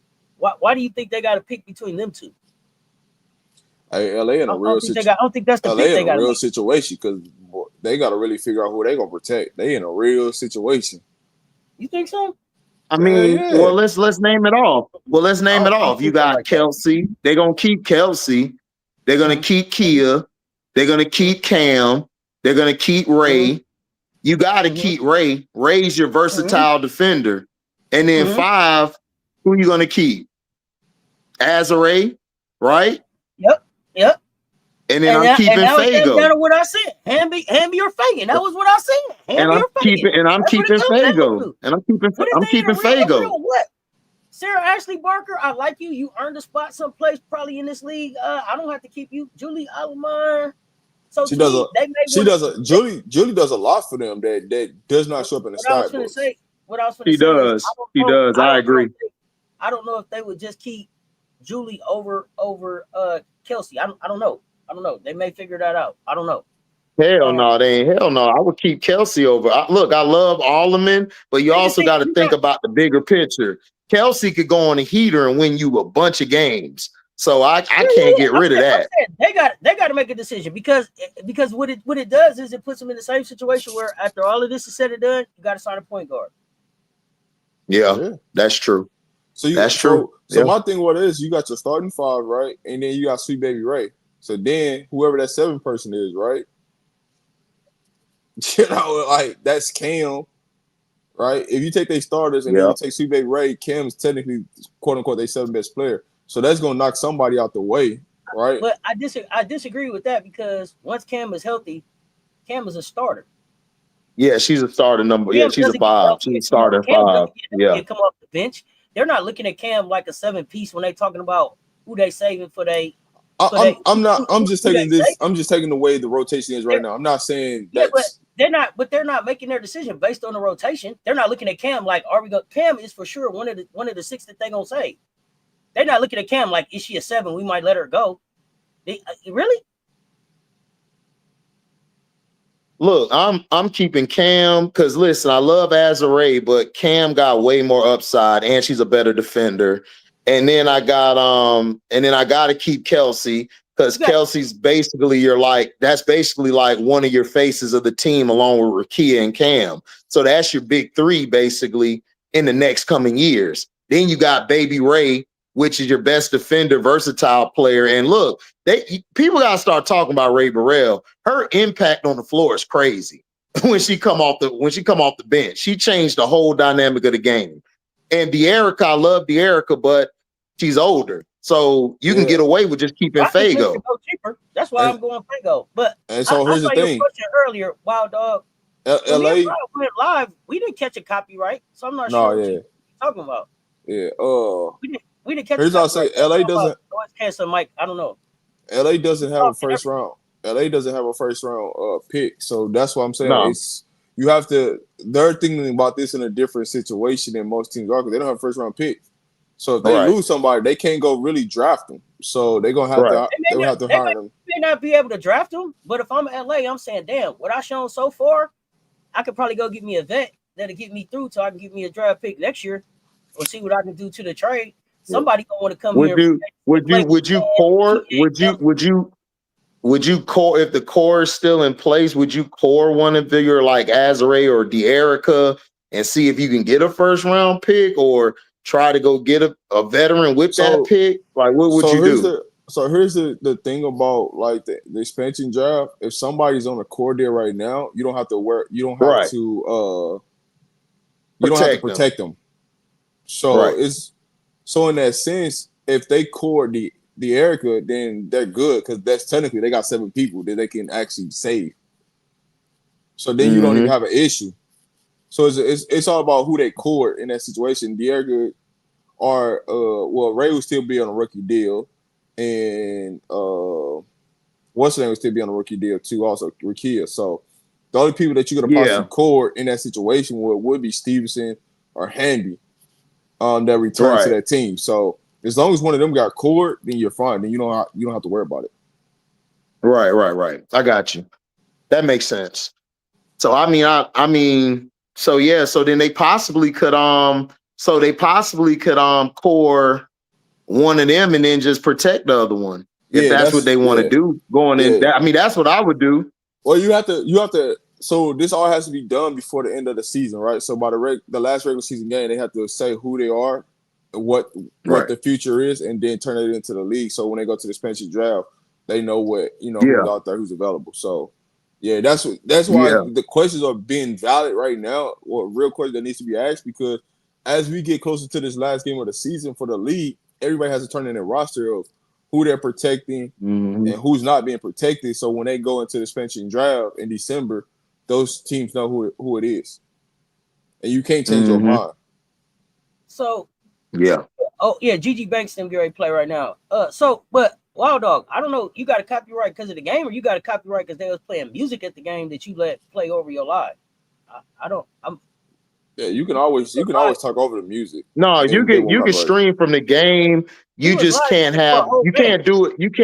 You can't do it with the music. As long as the music isn't in it, you should be fine at the game. I do, man. Listen, I do this above games. Every time I'm at above game, as long as you're talking over the music, they're not going to say anything. Right. You got to talk over the music. Right. Smash up. Do you think it's specifically because it was a fever game? Possibly, yeah. Because they're real strict about them fever games. Possibly, but when you talking about like copyrights and stuff like that, that doesn't happen unless you're not who does Vegas protect? Mother and everybody else gone. I'm just playing. They're gonna. Hey, hold on. Let me do my die line. Let me do my die line. Mother, and mother. That's who I protected. What I don't want is I don't want Las Vegas to core Asia. Like, if she wants to go, let her go. If she want to stay, let her stay. They're gonna protect her. Don't core her. I know they'll protect her. Don't core her. She doesn't want to be. No, I don't think they're gonna core. I think they're gonna core like a Jackie or somebody. They'll core them. They're not gonna core her. But here's the thing, though: if they core her last year, there's nothing you can do about it. You can only be cored twice, but I don't think Asia was cored last year. Was it a contract year last year? No, Kelsey was cored last year. That's why she got traded. They cored her. Asia didn't get cored last year. But it was Kelsey. If she never been cored, then they're probably gonna core her. They'll probably just protect her. I don't think they're gonna core her. Because I don't even know if Asia wants to leave. We got to see if she still wants to leave. I don't even know that Asia wants to leave. But I just want Asia to listen to open-mindedly, be able to listen to 15 offers. See what people think. Yo, right. Even if that's going back to Vegas. No, I agree. Listen, I want Asia to be in the best. I want her to be in the best position that she can be in. Like, this is her prime. And I believe she deserves to be on a team that's built properly to help her win her next championships and go out into glory. I feel that way. Well, they're going to protect Liz because they gave up a first-round pick. They're not letting her go. I don't think you should core Nas. Let her ass go. No, you don't have to core Nas. Nobody. Yeah, you're not going to core. They're going to protect her. I'll see her. On the core list. You're not. No, you don't core. Yeah. I ain't protecting. Oh, my bad. I'm not protecting Nas. Hey, y'all make You're sure not y'all protecting run Nas? on all the platforms, please. We appreciate y'all pulling up on. You know Facebook, what? I'm gonna let her. I'm gonna let her be. Pop over on the YouTube and hit the like, please. I'm gonna let her be just like Martin, K Martin. I'm gonna let her go just like K Martin is. Cause you can get somebody bigger, faster, stronger than not. That could be better for you. Not she don't need to have a conversation with Chicago. Yeah, let's see what Chicago. Let's see what Chicago offer. We just want to hear. What was Chicago? What, man? Chicago better go, man. Chicago about to lose both of they cornerstone players. So I don't think I really don't think they're in position to do anything. I think. What'd you say, Rob? I think the Vouch make a run at Asia. I can see Phoenix making a run at Asia. I can see Portland making a run for Asia. I can see Toronto. I can see Toronto making a run at Asia. But I definitely think going to Portland. I ain't going to no Toronto. I mean, Tyler's gonna make a run at Asia. He knows her.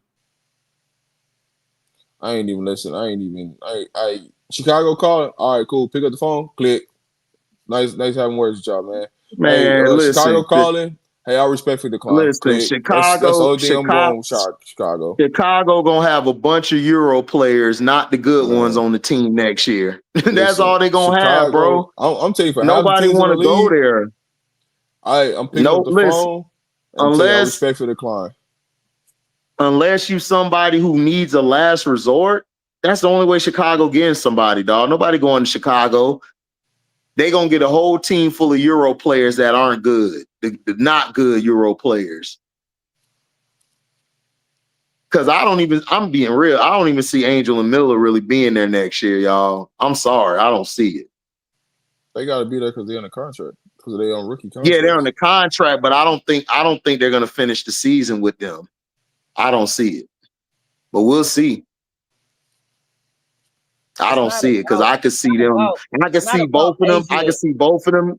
I can see both of them getting moved or one getting moved. That's what I see. I don't see them being there next year. Here's the reason why Asia listens to the Chicago offer. They're probably going to throw the entire kitchen sink, the whole city at her, right? If they want it, right? Even if she never wants to go there, it's the leverage piece to say, these are the other offers I had. How do you beat these? That's why you listen to all 15. Yep. I don't think there's no leverage in a situation because whatever anybody they can offer Asia, the Aces can do the same exact thing. It's not about that. It's about there's no leverage. We don't know what the CBA is going to be. Why wouldn't it be any leverage? What can another team offer you that the Vegas can't? Because if they change the CBA rules, that means Vegas can offer her the most money, the most opportunity, and they can make the roster whatever she wants that to be. Who says that because you said that's what the new rule will be. It will be Vegas that can do it because that's how the NBA does it. Or why are you saying that's anybody? That's any league. Whoever has the rights, you can offer you the most money over anywhere where you go. That's in every league. True. What I'm saying is we don't know what they want in their CBA. What I'm saying is you listen to all of those offers so that you know. What do it hurt her to listen to it? It doesn't. I'm just saying it doesn't give her leverage in this situation. Because whatever you tell me, hey man, we can put this team around you. All right, cool.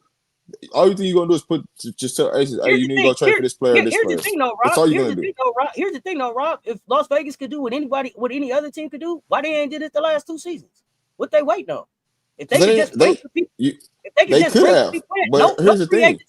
Free agents didn't pop up in Vegas like we want to sign here. They got the facilities. They got the extra 100,000. The free agents didn't go flocking in the last 2 seasons. But to be fair, right? Have they actually went out and really tried to offer some players? Have they really attacked to go get some players? Let's be real about the situation. If I'm a free agent, do you have to attract me? If I'm playing in the city that ain't got no facilities and I ain't been in the playoffs and I ain't won nothing, and here I am a free agent and you got facilities and you playing the playoffs and you got chips, why am I not pulling up? Because I might not need you. If I got to the point and all I feel like, man, we didn't win because of this. Vegas didn't have a bench. Vegas didn't have a bench, Rob. We needed everything. Right. Yeah. But that's what you're saying. That's not how they viewed it. That's all I'm saying. How you viewing things and the way they're viewing things is a complete difference. So yes, you can say, hey man, this is what we need. And so the viewership of what you see versus what they're saying, they're like, oh, we don't need that. Well, we don't need to go get that player. Oh, we don't need to go do that. We can just trade this for that. All I said was for agent to listen to there's really no leverage. Why isn't it? There's not. There's nothing because there's nothing that another team can do that I can't do. But here's the thing, you haven't though. So let me. Because I ain't had no reason to. Here's the thing. Yeah, you do because you want to keep me here. You haven't even proven that you're serious about even building the team. You don't have a general. You don't even have a GM here. Chicago could come out and say, "Hey, Asia, we want you to come here, and when you done, we got part ownership." And do you know why I want to hear that? So when I go back to Vegas, I know to ask for that because you didn't put it on the table, Vegas. But here's a team that will. You don't know that. They probably have put it on the table. Well, I'm saying it doesn't necessarily have to be ownership, Rob. My point being, you don't know how creative teams will be. It don't hurt you to listen to 15 calls and then come back and say, I like this out of this offer. I like this out of this offer, this out of this offer, and this out of this one. The one that I want is the one that combines them all. Vegas, do that. But my thing of it is, when you talk about the W, there's no leverage for this, that, and the third in the W. That's all I'm saying. There's no leverage. So whatever you're saying that they could possibly offer, Rob, there is no leverage in the W. It wasn't no leverage in the NBA until it was. Right. My thing is this. It ain't never till it is. My thing is this. Nobody ever forced their way out until somebody did. That's my thing to you is if I just keep doing what ain't nobody ever did, then don't nothing different get done. If I want something different to happen, I got to do something different. I promise you, whatever Asia wants, she can get from Asia to do it. I promise Apparently you that. Apparently not, because they haven't delivered it the last 2 seasons. If I'm getting to the championship and we're losing in the championship or we're winning in the championship, how much am I going to just keep? Like, there ain't that much you're going to keep doing. They lost the we lost the championship. What did they put around her? What did they do? But we were there, right? So if I feel like we don't need a bunch of things to get back there, I'm going to do that. Like, and plus, you can't think about it from your mindset because they're not thinking about it from your mindset. And then plus, man, you're gonna have a lot of guaranteed contracts off your books, going into next year too. So they're gonna have room for us to see what they're gonna do. Everybody is gonna have guaranteed. And contracts. but Auntie, they're in the top 3 or 4 that's going to be sought after. Like, let's be for real, because they got everything that players need. So even though everybody's in the running, everybody ain't gonna be able to get them free agents. They don't have a competent GM. But how do we know they won't get one when the season's over with? We're just speaking we're speaking now because of what happened this past season. Yeah. And they could go get a GM. That's what I'm saying. This is what I'm saying. Right, their track record said they didn't. And if I was serious about being ready for the busiest offseason out here, I would have a GM in place. So here's the problem, right? You're coming with these assumptions and don't nobody know what the CBA is. So I'm not going to handcuff myself into a situation when I don't even know what the CBA is truly going to be. I didn't handcuff Asia into anything. I told Asia to take 15 calls. What I'm saying to you is when you're talking about the Aces, right? And you're talking about they didn't do it on this offseason. You don't know what this next offseason is going to be based upon the CBA. So you don't want to handcuff yourself too early when you can make multitude of moves that can make this. You don't want to handcuff yourself to it. It's not just the general manager. I'm talking about the player, like acquiring players, things like that. I'm talking about looking like a grown-up, competent organization that is about championships. That's what I'm talking about. Well, Mario, Asia and Bron's situation is different. Bron, like the NBA and everything, is way different than how the W work. Like where Asia's at, she has the best chance to get talent to come. Where LeBron was at, how the NBA is set up, LeBron could go to 10, like he can go to either New York or wherever, and he can draw people there because of his name. But the W is different from the NBA. Their situations are different. It's not the same. And then the money scale is different. Asia would be better like either staying here or going to like a place like a Golden State. That would probably be her next best bet if she does decide to say, oh, I'm going to leave Vegas. Because, again, the facilities in that are going to attract the free agents. They just are. Whether you have a GM or not is going to attract the free agents because you got Asia Wilson, who we all can say is the best player in the world, woman player in the world.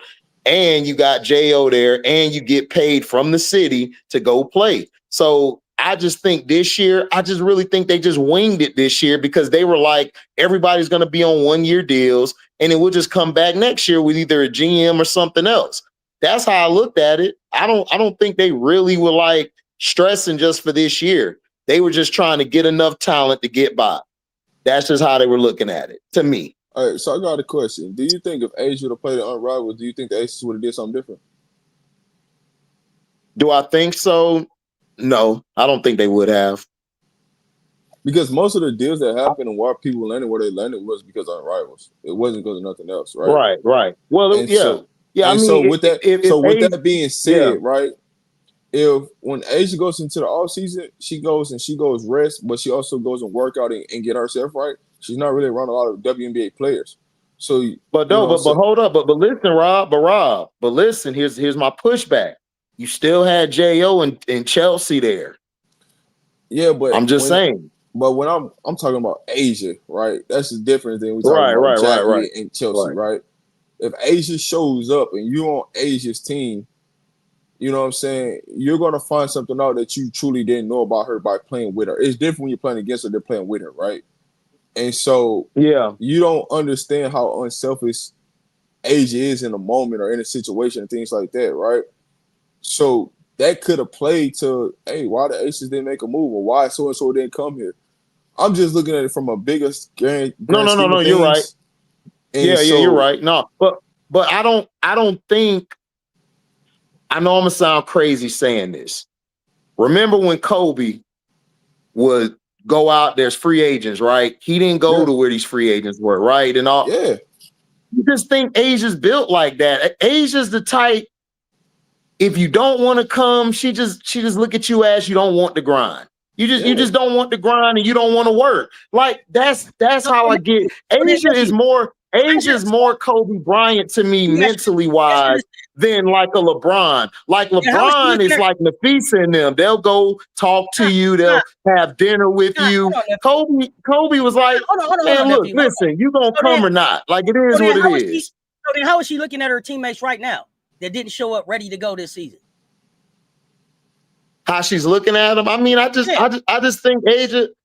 it depends on what teammate it is. Like if it's like she sees Jackie, Asia feels like I got J.O., I got point guard. All I need is some other pieces and we're ready to go. Like she'll play with somebody that's on the rec team if she got to. Just J.O. and point guard showed up ready to hoop at the beginning of this season? No, I think they were. I think the people who weren't ready was Becky and the supporting cast. I thought the supporting cast that's around those three, they weren't ready. Jewel Lloyd was coming off of like one of her worst seasons ever.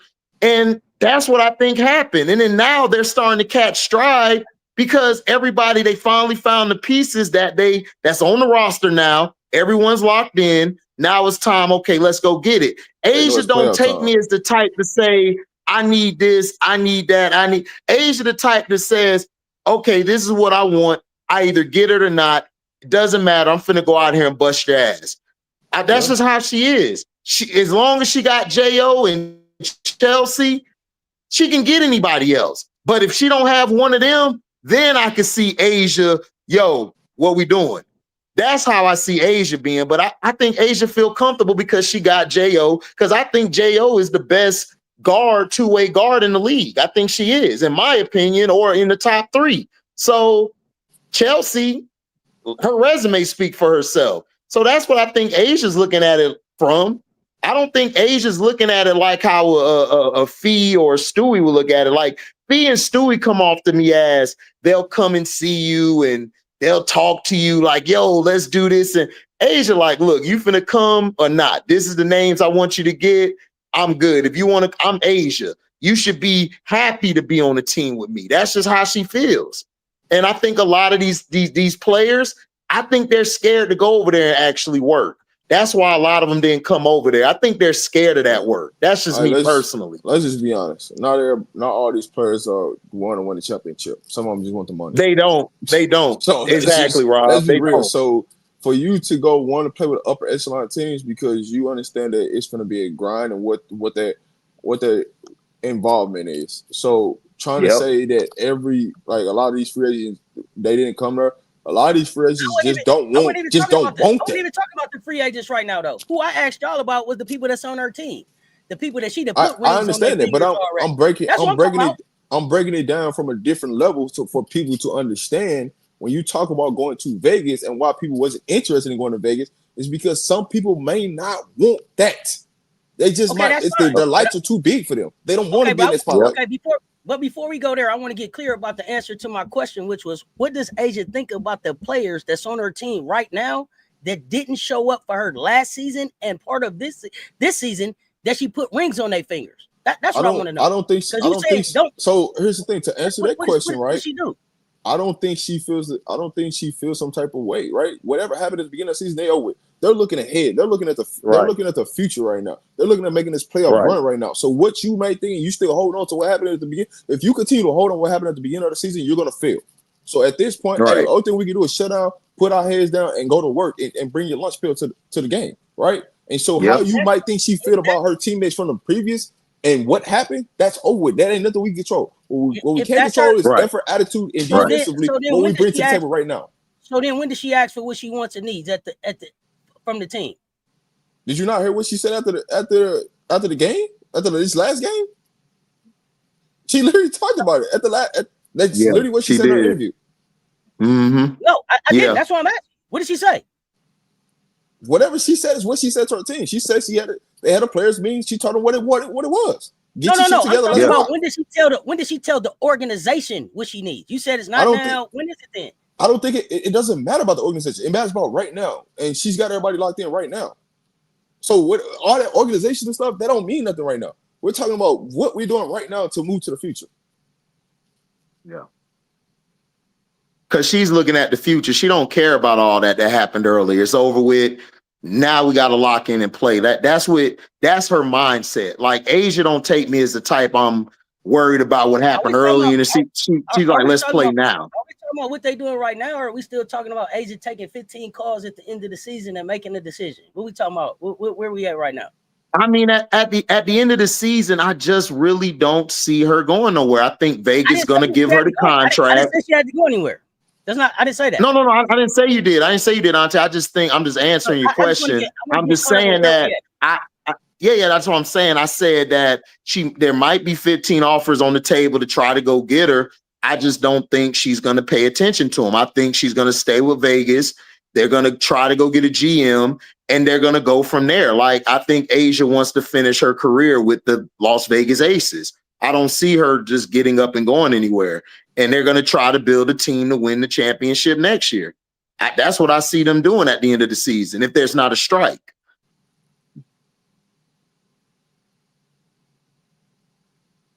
Well, AB, Tiffany should have stayed. Kitley, I mean, tomato. I agree. I like the Kitley and Tiffany, but hey, Tiffany in Seattle, she got a job. I'm happy for her. Kitley possibly get another job later. So, I mean, it didn't work out. Sometimes it don't work out, man. I mean, we're not in the locker room. All we can do is go off the games and go off of hearsay, she say, and whatever. I mean, look, it didn't work. When y'all say Asia can ask for whatever they want from the Aces, they won't let her go. I guess where I get lost in that is, so at the beginning of this season, she was like, "Man, I'm cool. I don't even want nothing. We'll just wait and see."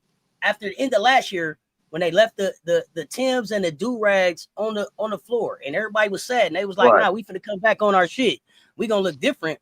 When they was like, "Asia, what you want to do?" She was like, "I'm cool. Let's see what happens next year." No, they gave her a goddamn piece of paper to ask her who she wants. She picked who she wants. Hey, it didn't work. They cut her ass. That's what happened. So we can't say what she didn't. They didn't bring that to the table. Because she said that. Because Asia said that out of her mouth. They gave her a piece of paper and they gave who they wanted. They went from there.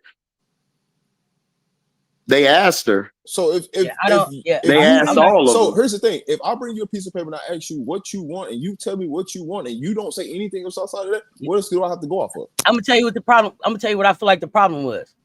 What was on the paper, and I feel like if they had a grown-up GM in there, real pieces would have been on the paper, and not just favorites. There was no reason. There was no reason. I'm giving my opinion. There was no reason to bring Tiffany in there and have her be a 4. She's a 2.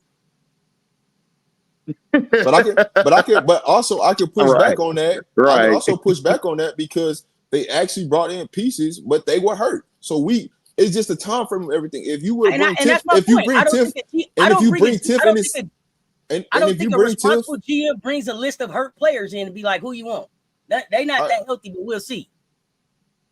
Here's the thing: if Tiff was on this roster right now, currently constructed, I think she's not playing the 4. She will be playing the 3 or the 2. It's just the problem in the situation was when it was her moment to go in there and do something, it just happened to be when a time when we were not healthy. That plays a part. You know what I'm saying? If you had Liz there, you had a healthy Megan there, right?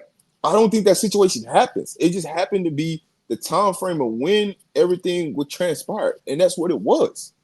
So we can't. You can be upset about it, but it is what it is. It's just the time frame and everything. No, I'm not upset. I gave my opinion about it, and I said, and I'm using that the way that they moved in those moments to say that that's the precedence that they've set, and I don't have confidence in them based on that. I'm not angry about it at all. I just say that I see that that's how they do business, and the way that they've been doing business has been the trajectory has been going in the wrong direction since we last won a championship. Since before we won the last championship. That's what I'm saying. So because we haven't really brought anything into Las Vegas since Candace Parker. So at what point do you hold the players accountable? Because if Asia just told you that they brought the piece of paper to three of the people that's supposed to be at the top, which is her, Jo, and Chelsea, and told them to pick a name, and they picked a name, and they got it wrong. At some point, you can't blame the organization for them getting it wrong. I addressed that. And I addressed that. That's why. And what I said was the names that came in on the paper to Asia should have come from a general manager that was serious about doing business in the WNBA, not somebody kind of filling in. That's what I said. I said that list looks different, and that conversation is different if we have a general manager in there taking care of business, as it had looked before when we were bringing pieces in. That's what I'm saying. I disagree because I think any GM that's smart, they're gonna ask their top 3 players, who would you like to join the team?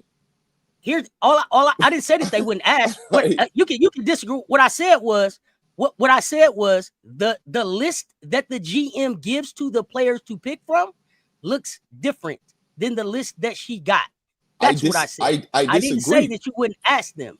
I said that you would give, the list looks different. And I said I disagree because I don't think that we don't know who the names was on that list. So what if we don't know who names was on that list? What if it was some more high echelon names on that list and they said no? We don't know. That's the thing about it. It's an assumption that, hey man, they picked these players and not knowing that who's on this list. We don't truly know who's on that list. They didn't put out who's on the list. So for notion of that, I can't say yes or no in that situation. What I'm basing it on is the quality of players that they have brought in over the history of the organization compared to what they did the last 2 years when they didn't have a general manager. That's what I'm basing it on. We didn't bring in quality players. To be honest with you, we didn't bring in a lot of quality players before then. When we had a GM, to be honest with you, we built with Bill Laimbeer built the hell of a team when he was there as the GM. That's how we got the team. I'm talking about Becky. How long has Becky been there? Because you talked about the last 2 years and the 2 years before that. So that's what I'm talking about. The 2 years before that, we didn't bring in nobody when Becky was there. No, we just had more talent. They won a championship while Bill's work, and then when it got time for them to build a team, they have not been able to do that since. That's my point. That's why I keep telling y'all Becky looks Steve Kerrish. That's why I keep telling y'all I don't have no confidence in the team, in the organization. I told you I felt like the team won the last championship in spite of the organization. That's what I said. Well, we all love sports. Aaliyah and I, like, she possibly be protected. Like, I think they'll protect her. Rob thinks they're gonna let her go. I don't know what Auntie feel about it. I think they'll protect Nod. I'm saying for me, I do not protect Nod. I don't think she's worth being protected. Okay. Well, I think we all love sports. Nod's gonna be protected. I think she's going to be protected because Becky and them speak very highly of her, so I think she'll stay. What you think, Auntie? The only reason why she's going to get protected is because the Aces don't have a first-round pick. But to be honest, she should not get protected. That's just the true honesty of it. I think you will get. I mean, I would protect. I would keep, like, if I had other players that were like way better than her that I have to protect, then yeah, I wouldn't protect her. But I think the only people they're going to really protect is your top three. And then you're going to protect Melissa because you gave up a number one pick. Now, do you pick Gustafsson or do you go Cheyenne Tyus Parker or do you go Kirsten? Like, who would you go? You would keep Gustafsson, right? Over all them. And then you got last will probably be Nye and somebody else. Well, you got so Dana, Nye probably would get protected. Dana, Nye, so you would protect Dana? Drew Lloyd. Well, I'm just naming the players that you have in that situation. Okay. So when you I hear you. I mean, I'm not protecting any of them three. I'm not protecting Dana, Kirsten, or Jewel Lloyd. I'm not protecting them. So I would let them go. So but Nye is younger, and I could do something with Nye. For me, I think they will protect Lloyd, right? So I got the big three, right? Of course, I think they protect Lloyd. I think they protect. They protect Liz, so that's 5. And then my sixth person, 5. I think they protect Megan because they can't afford to lose too many bigs, so they keep Megan, right? So we agree. That's why I said unless it's a player that's not versatile or better, then I would keep Nah. But since you got Gustafsson, then Nah would possibly be gone. Like, she would be gone. You wouldn't protect Gustafsson. I would. Gustafsson is very versatile. Yep. And she does something different than the two bigs you got now. The other thing is, just because you get protected don't mean you're on my roster next season. I could protect you and still trade you. I just ain't gonna let you go free for nothing. Right. Exactly. Like not something you can replace, right? All she does is shoot. I can go get a 3 and D for that, right? I look at Dana Evans, how she's playing basketball right now. I can go get somebody that can go score the basketball off the bench. I can go replace that, right? You can find a Dana Evans. You can't keep finding too many bigs in the league. You know what I'm saying? So I'm gonna take the bigs because I can't keep finding those in the league that's serviceable. right? Correct. And I'm definitely not protecting Kia Stokes. They may go ahead and take that. You know what I'm saying? Hell no. Man, Yeah. I already got her bus ticket here. Peace. Now here's what I would say though. Depending on how Parker Tyus comes back, you got a lot of 6'6s and 6'7s finna come into this over the next 2 seasons. Depending on how Parker Tyus look, I might protect Parker Tyus over Megan. You know what I'm saying? Because that's true. Parker Tyus' game is better than Megan, so it just depends on how she comes back and look. I might protect her. Depends on just how I feel in that situation. Yeah, that is true. That is true. Like I said, if she comes back and look good and gives me something, I'm taking her over Megan because Tyus has always been a good player. Her issue's been being healthy. That's her only issue. But other than that, if you got her health-wise, she's a beast at that backup. She can come in and give you buckets and protect and defend. So, hey, no issue with that. Keeping her over Meg. Hey, Michelle, I don't like the way this Venom Tears team is constructed. I ain't feeling them. Yeah, I'm not protecting. There's a lot of things I wouldn't protect in Vegas. I know Kirsten Bell is not getting protected. You ain't gonna worry about that. So she gonna be in the suspension draft. Oh no. You know what I'm saying? Her contract goes, so she gonna be in the suspension draft. Now will be in the suspension draft. Kia Stokes will be in the suspension draft. Them like automatic. Dana will be in the suspension draft. I don't care how Becky talking about how she feel about something, be aggressive. Say, yo, so once you put somebody in the expansion draft and then they don't take them, they still on your roster, right? Yeah, they still on your roster. They ain't going nowhere. Yeah. Ain't nobody coming to get Kirsten Bell. Well, see, here's what you look at. It's 2 teams, right? So they got it. So at least you're gonna lose a minimum of 1, right? Because they can take 2 players off your team. Each team gets 1 person. They can, but they don't have to, right? Right. So that's what I said. It's gonna be at least 1 person leave off every team. Not guaranteed to, but possibility of 1. Somebody's gonna take something off of the Aces, and if they're gonna tell you something, they'll probably take a nod in that situation. The reason I'm saying that is because do I really have to take somebody with all of these unrestricted free agent contracts out there? Do I really have to take somebody out off your team? It doesn't stop you. It doesn't stop you from signing nobody. Right. No, that's what I'm saying. But do I really have to? I could be like, nah, we cool. Because I think they told somebody last year, nah, we cool, and didn't take nobody. What team was that? Was it the Aces? No, they took somebody off the Aces. They took K. Martin. You could be like Golden State, and you could take somebody off of everybody's roster, but one team.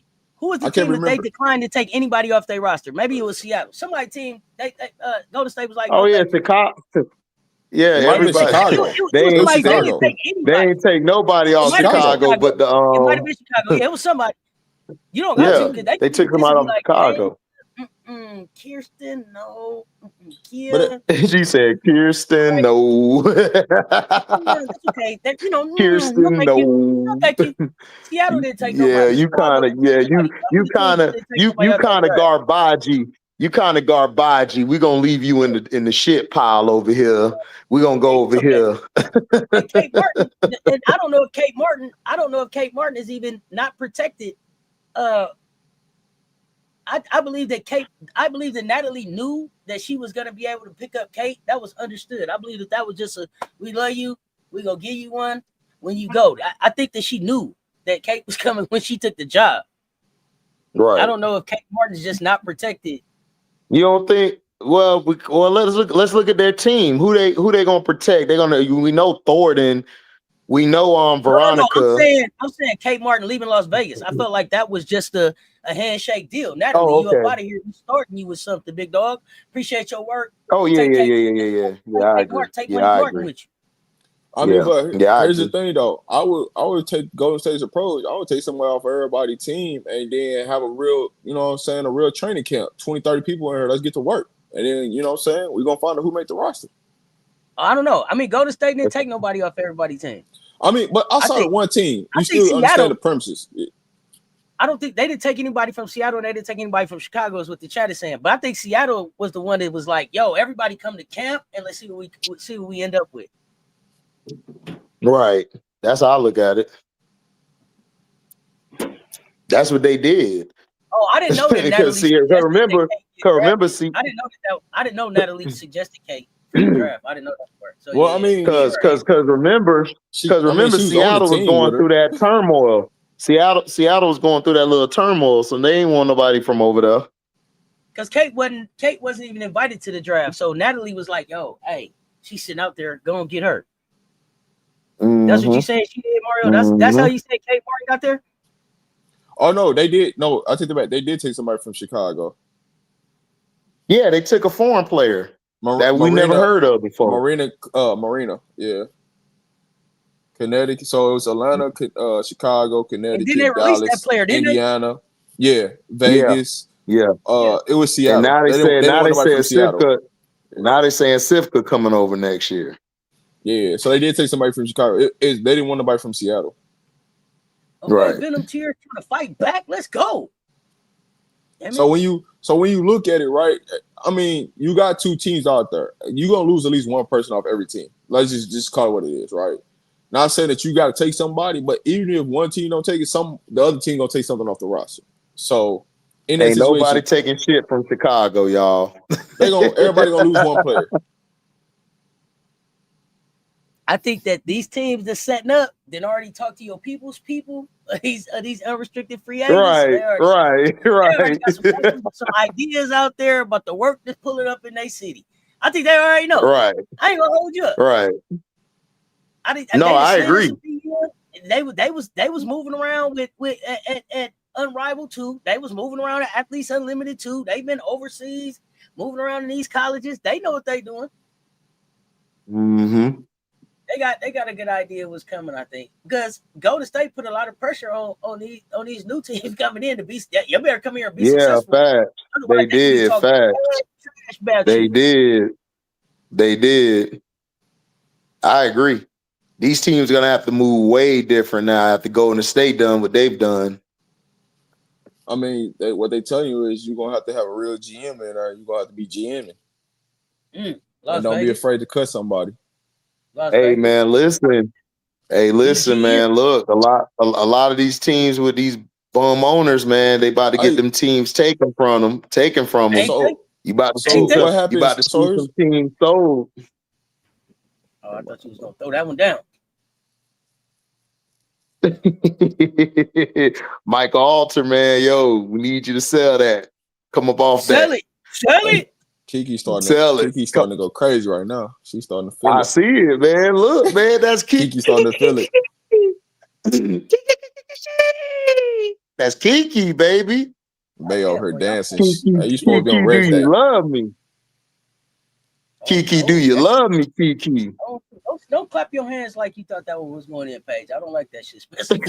You saw it? You saw how Paige hands like, almost no. There wasn't no almost right there, PB5. Not that man, I swear, man. Paige is so funny to watch, dog. She is hilarious. Man. Kiki dominate, man. Y'all know that, but Sky have players. I just can't figure out what the hell they doing. They got players. The Sky have players. Oh, they do. Yeah, they did participate in the draft. That's right. Phoenix did participate in the draft. Listen. The Sky finna have a lot of shakeups during this break. I'm letting you know now. The Sky got players. You feel me? They got players. They got players with names on the jerseys. That don't mean they can play. They got players though. Right. It's gonna be a lot of stuff, man. It's just looking like it's gonna be some trades or some people ain't coming back. Because it feel like if it's any expansion team, is if Chicago, if you're Chicago, how many players do you really protect? Let's be real. Rob, they're only gonna have the two sophomores going into next year, their third year. You got the two rookies this year, plus Sifka and then Koulibaly. That's all they're gonna have on the roster next year. Hey. And then they talking about bringing back old ass Sloot, which I don't know why, because she ain't do shit in like 3-4 years. Nah, Sloot. They said, bro, they've been talking about they talking about she might come back. They said she coming back. That's why I told you, Rob, it's about to be some trades, bro. Somebody, I'm telling you, because bro, the way they moving. And then did you see what Angel said under Slim post? Oh yeah, Angel trying to get emphasis on that PS.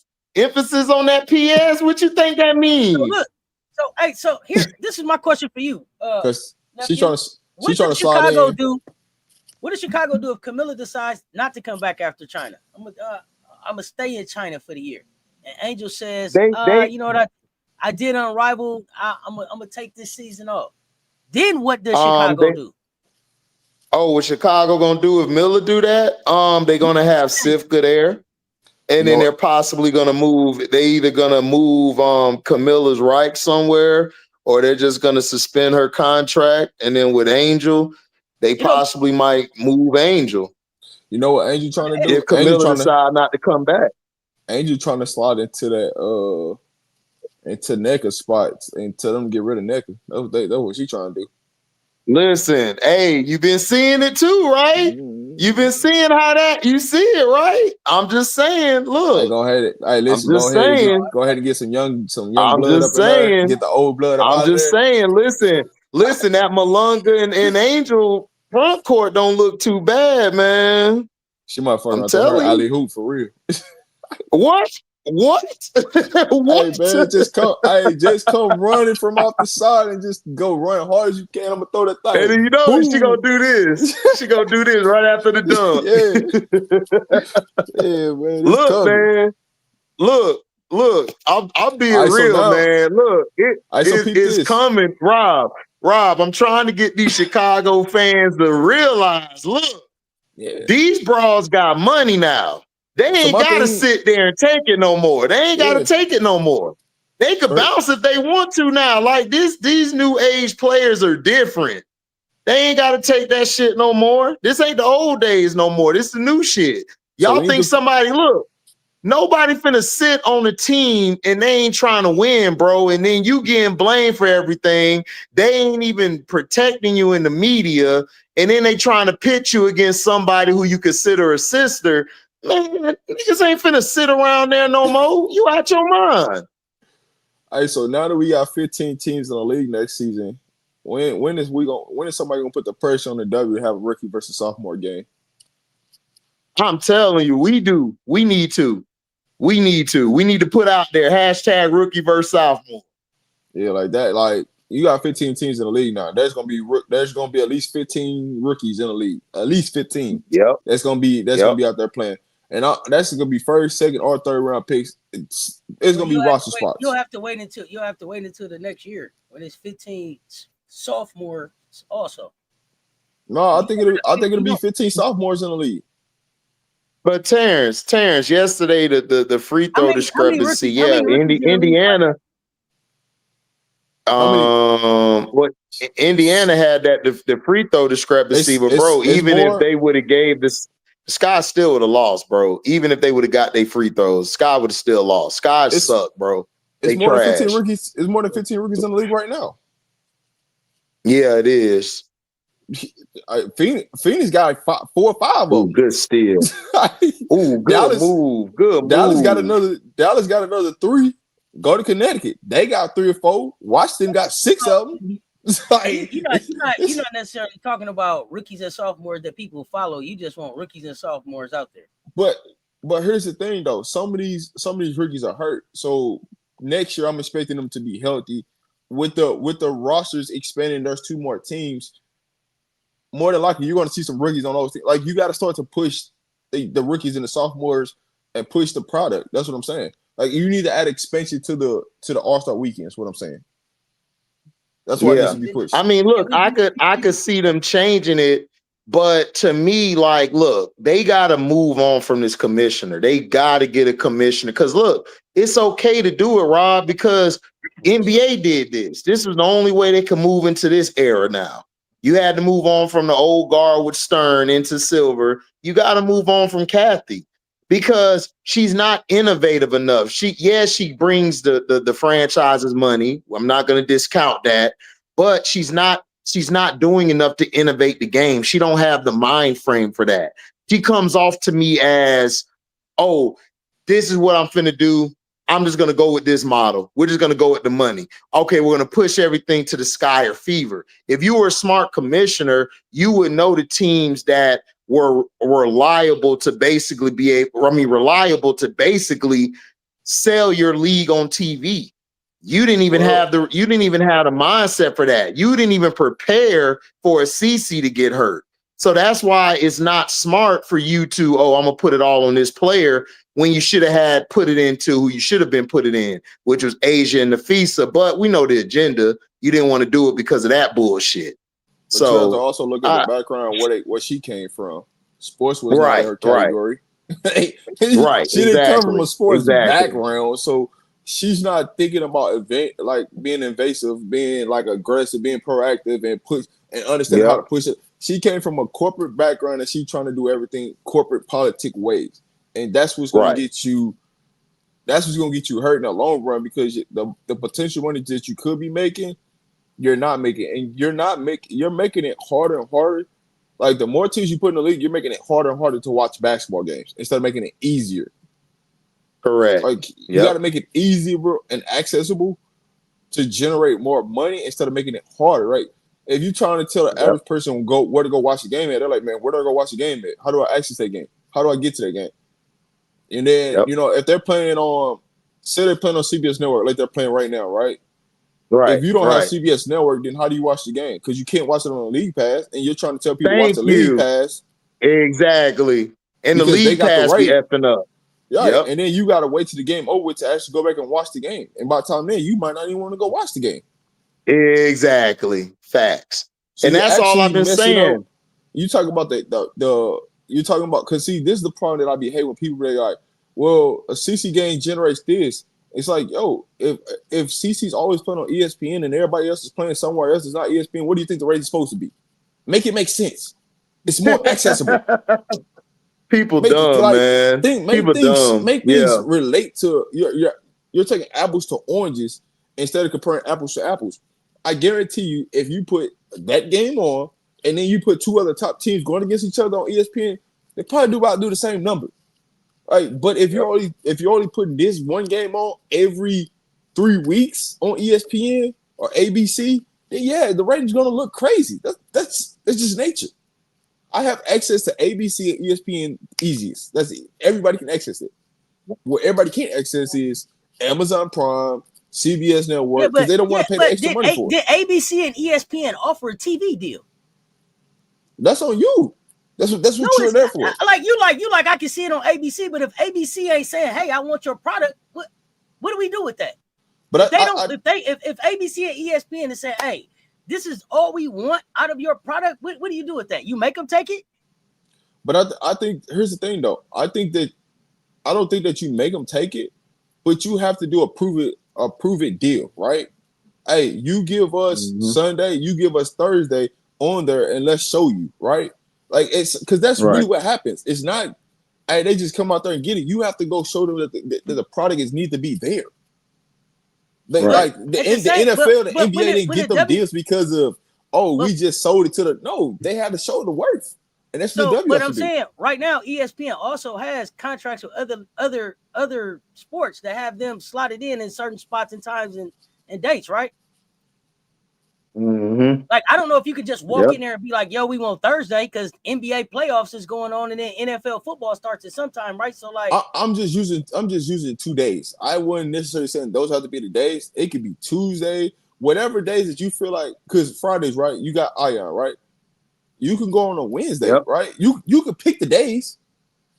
You know what I'm saying? That makes it work for you. It's not just about, but it's also about them not wanting to compete with other sports on TV. So when they season kicks off, Monday and Wednesday is ESPN and NBA days.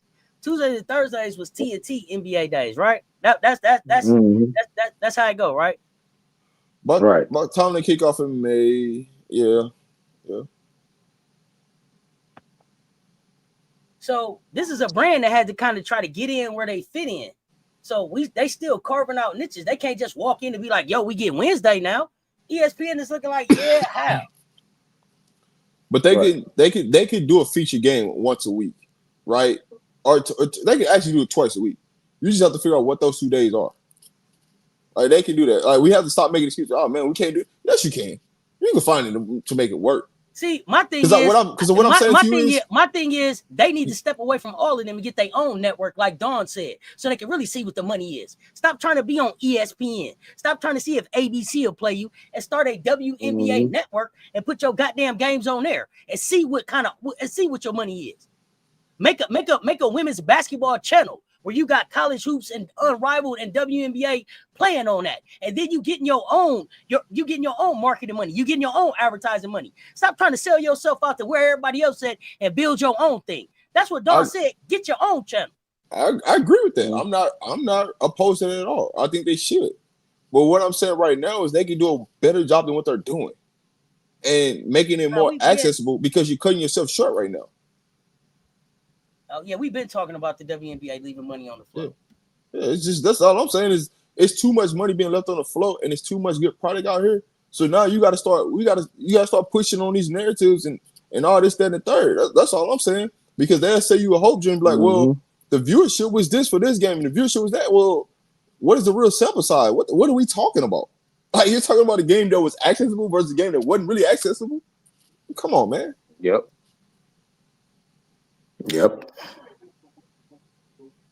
Yeah. You gotta be able to look, they don't want to push the league. Like I've just come to that conclusion. They don't want to grow the league. They just want to make money off of what they can, which is pushing this bullshit racism and pushing CC and Indy. They just trying to get as much as they money now, and then they're gonna bounce from here. Like that's all they're trying to do. They just trying to get a quick buck. Instead of just bringing in money like for the long term, because all of these moves are just short-term moves to me, what they're doing. That's just how it look. And then you got all your games on at the same time. It's like you're not trying to make money. You're only trying to make money off of one thing. And that's bad business.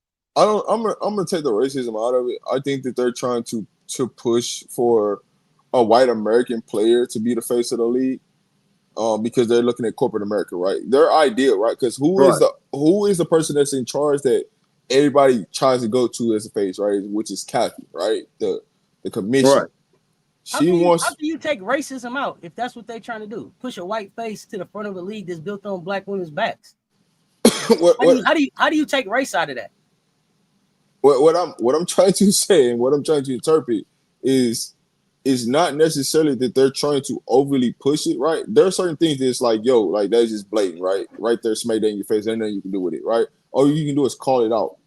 But I don't think that's the ultimate goal is them trying to push race as a gender. They're trying to uplift a white American player to be the face because it's dominated by the black players. That's more what I'm going That's racism. That's racism at its finest. That's the erasure of black brilliance and black women. And it's finest. By definition, that's what it is. How do you take racism out of that? They're pushing a white player to be the face of a black league, and that's not racist? I don't understand. Their intentions is they want to face. I don't say I'm agreeing with this, right? I'm not saying I'm agreeing. I'm saying what they're trying to do, right? From Kathy's standpoint of from corporate America, right? Because they're looking at it from corporate America, right? Which is driven by politics. And yes, correct. But what I'm telling you is because they're looking at corporate America because of who the person is they consider as the face and the commissioner of the league. This is what it is. If you had a black commissioner, it'd be flipped opposite. Then they'd be trying to push a black player up over the white players. That's just what it is. They wouldn't be pushing a black player over the white player. They would be pushing the best. They would be pushing the best player in the league. That's not necessarily true. But so it's what it is. I'm ready for this conversation. So what would it be then? So you say what I hear you saying is if it was a black commissioner, it would be the opposite. They would be trying to push a black face over a white player. Over what white player? If they pushed Asia's face as the face of this league because she's earned it, what white player are they pushing? What white player are they pushing her over? Asia's the best player in the world. Like so, what white player would they? What white player would they be shitting on for Asia? Would they be shit on? More likely be Stewie, right? Because that's the closest thing you have to compare to Asia. Stewie's not the best player in the world. I didn't say she is. Yep. But so for you to say that a black commissioner would just walk in there and push a black face over a white player, I'm trying to understand how. Because that's my opinion. Like if I'm looking at right, who's next in line, right? Because Stewie once upon a time was above Asia, and Asia took the throne from her. That's just what it was. Okay. So in a sense, I'm not saying that it's gonna be. I think it'll be less racism agendas pushed, but in true honesty, I don't know how open everything would be if there was truly a black commissioner being involved, right? Which is what's hurting more of the product is the messaging of what they're trying to do. That's what's hurting the league more than anything else.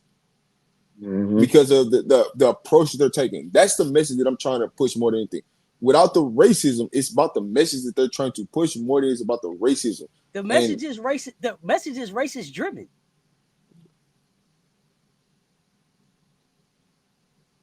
It's driven on that. The message that they pushing right now is a safe, palatable face to try to get conservative white dollars in here. It's like every other. They destroyed everything in Chicago because it was too black. I'm not talking about every other league. I'm talking about this league. I know, but I'm saying it's like that in every league. So it's like but this league don't have to be like that. This league was supposed to be different. Because for who I'm really not. They did when they started it. Go back to '97. It was built on something different. And so they sold you a dream. It's basically what they did. They sold you a dream. We're gonna find out right now. Okay. But for you to be like, I'm shocked for you to be like a black commissioner would come in here and push a black player over a white player like Stewie. Stewie's not the face of this league, and she's not the best player in the league right now. So that's KKS, they're not doing a good business decision. How do you put a player who just how do you push? How do you put a player in the top 4 or 5 and they haven't earned shit? We're not talking about a Stewie or a Sab.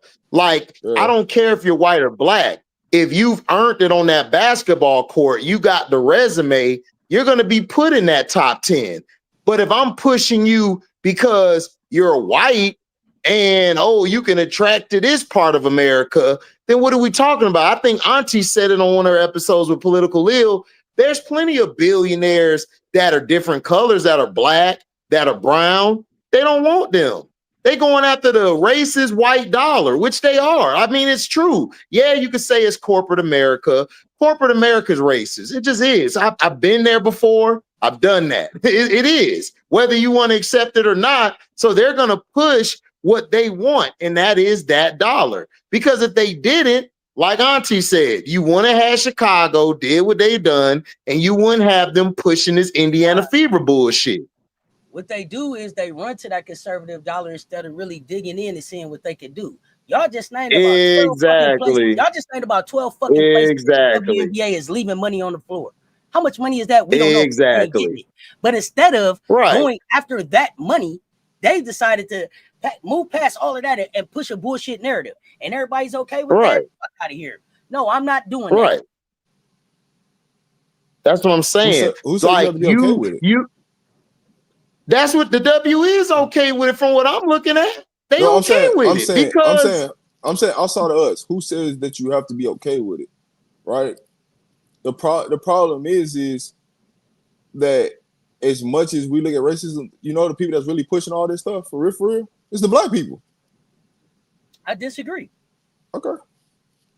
How many Caden Clark channels out here with black faces on it?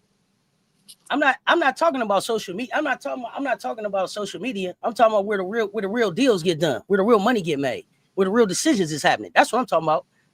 I tell y'all all the time to spend y'all social media currency wisely. That ain't what I'm talking about. Social media ain't what got black people not owning the team. Social media ain't the reason why the reason why the league moving how they moving.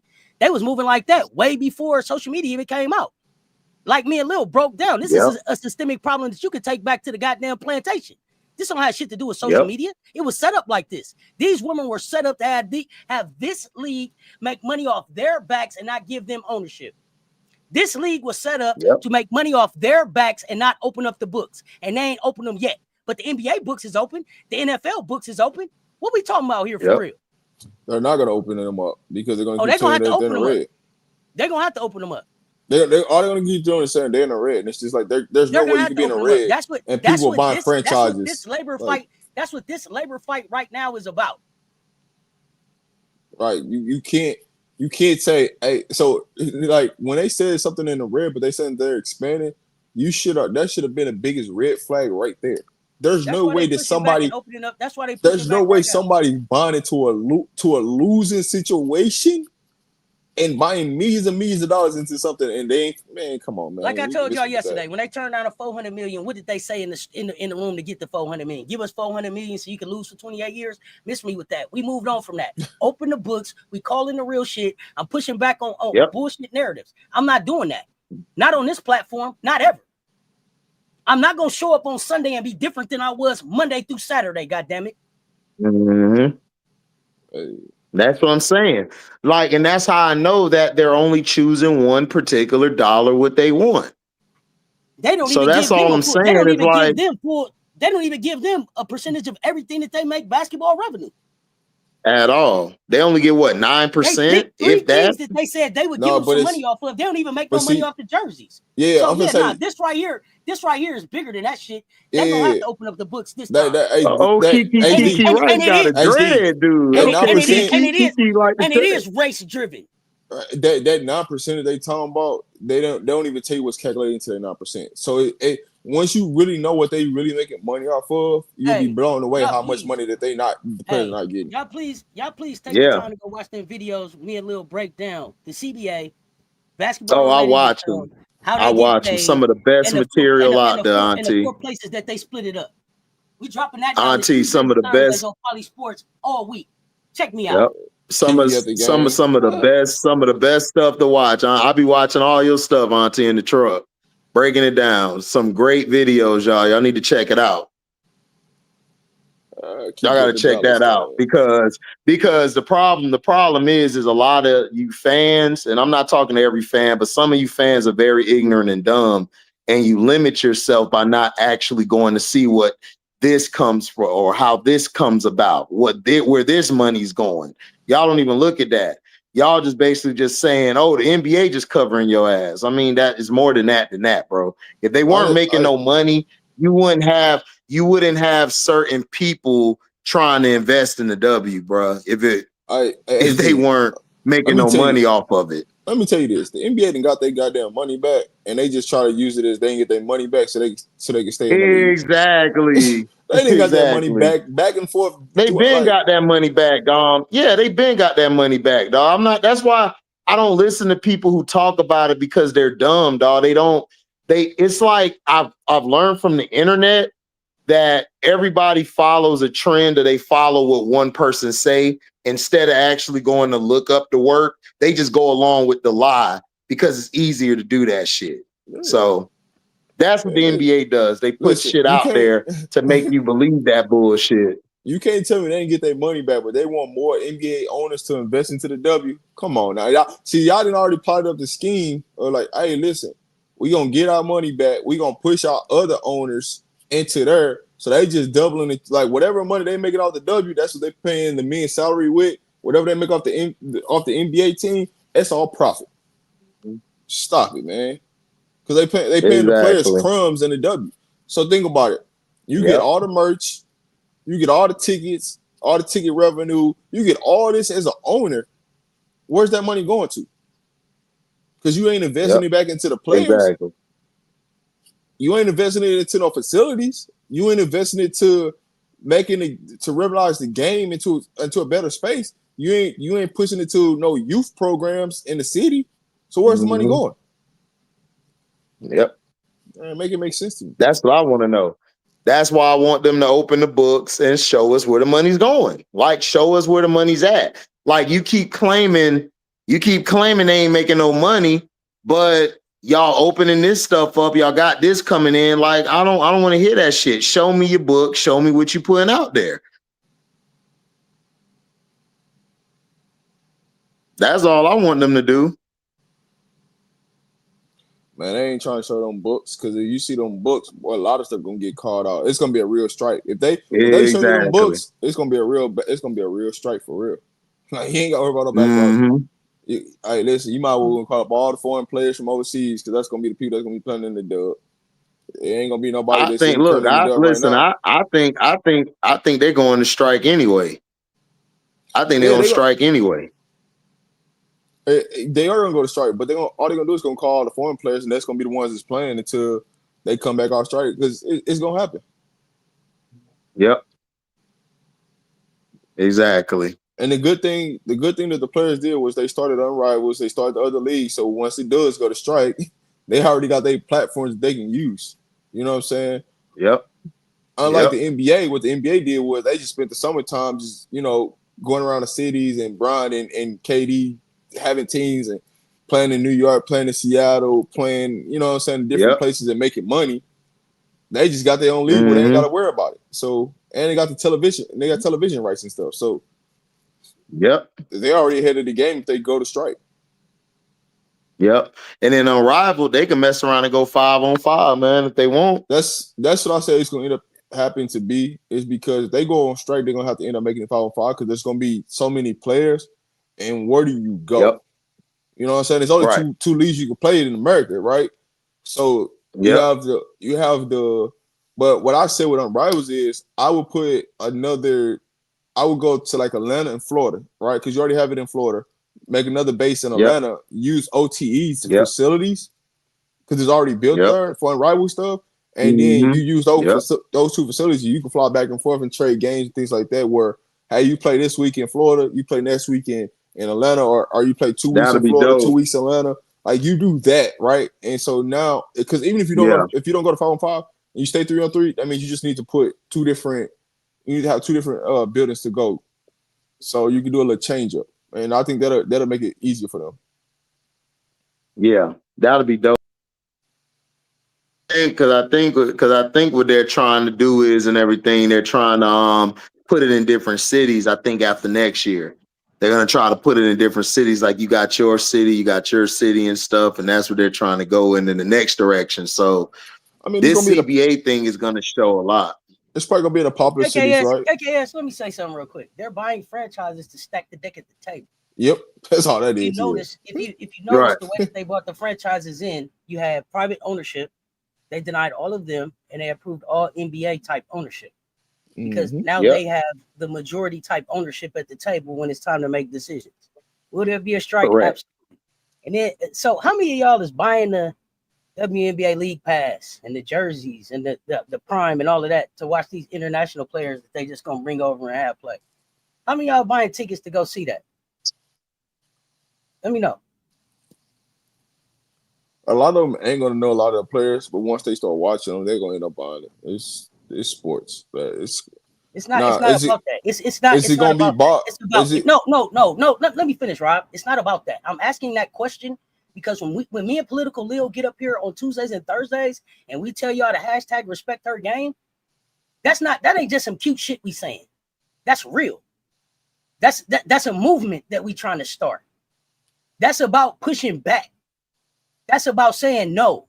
That's about how you support that's about how you support the athletes. So if you just like, I want to see these women get what they want, but then you raising up your hand like, I'm gonna buy the league pass and I'm gonna go ahead and watch these games too, and I'm buying the tickets and all of that. Not because that's how we support. Yeah, that's how we show our power. But here's the thing: this is what we support. But you're not going to stop corporate America from supporting, and that's what they're going to try to do to push everybody out the way. Rob, you can continue to tell me what I'm not going to do. What I'm going to continue to tell you is what I am pushing for, and I'm asking the people that follow me to push that out so that these athletes have that support. I'm not saying nothing that you're wrong about. That's all I think you're talking about. I think you're thinking that I'm disagreeing with you, and I'm not. So when I nobody. So when I'm asking y'all that, I need for y'all to understand and recognize that's the part that me and Political Lil are talking about. That's how you use your power. You don't go see them games. You don't go get the league pass. You don't buy those jerseys. You don't go buy those hot dogs. You don't go to those games. That's your pushback. That's your power. And I want to make sure that people understand that, not just like, oh yeah, people will. No, you don't have to.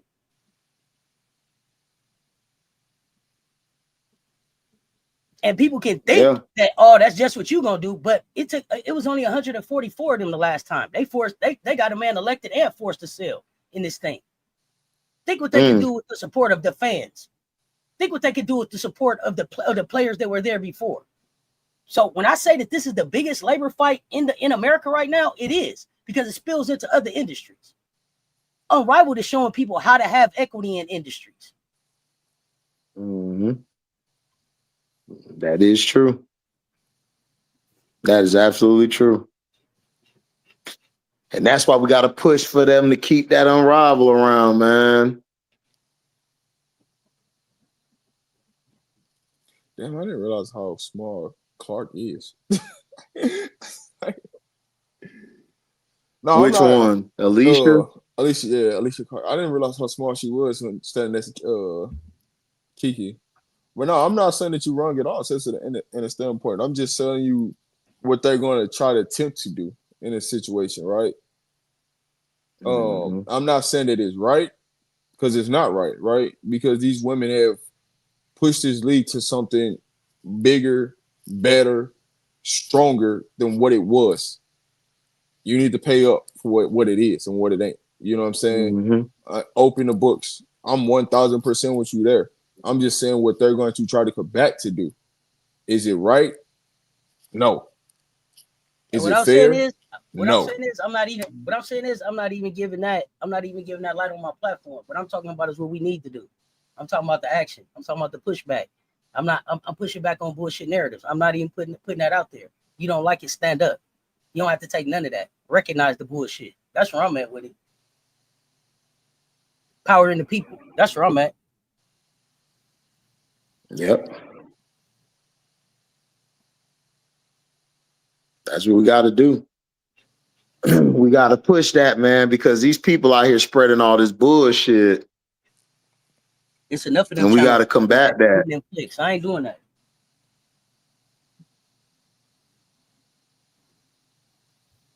It took about 40 years for NBA players to get TV revenue. Trying to pay up. Yeah, but Wild Dog, that's what I'm saying. A lot of these people don't understand the NBA was at one point where the W is now. People don't understand that because they're too young. They're too young, or they weren't even born when that happened. So that's why I don't understand when somebody say. That's why I don't understand when somebody say, "Oh, why they want to get paid and shit?" Because they deserve it, mother effer. They deserve to get paid. Like they've been putting in work. The league wouldn't be where it was without them.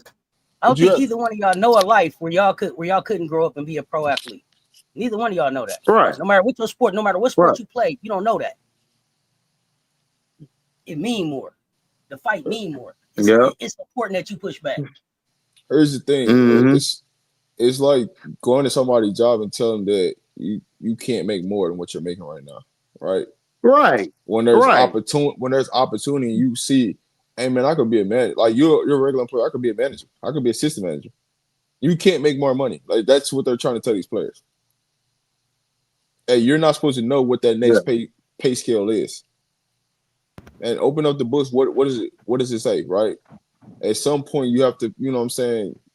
You got to pay what the worth is, and that's what it is. And I think TV revenue. They put together a PowerPoint that said we're not gonna pay you because we didn't get no profit. But here's the thing, though.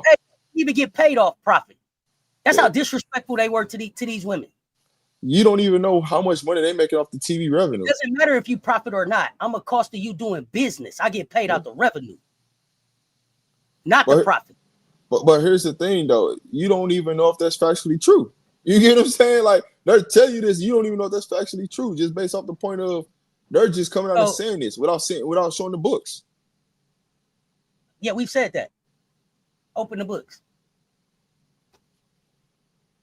No, I'm just stating to the point of like when they come out and say stuff like that, and it's just like, how can you come out and fix your mouth to say something like that? It's a sharecropping racist systemic process. That's why, because it goes back to sharecropping. The sharecropping in tennis shoes. You did all that cropping all year. You know what? You didn't make enough to hit your quota. You don't make no money this year. Try again next year. That's what it is. That's what's going on.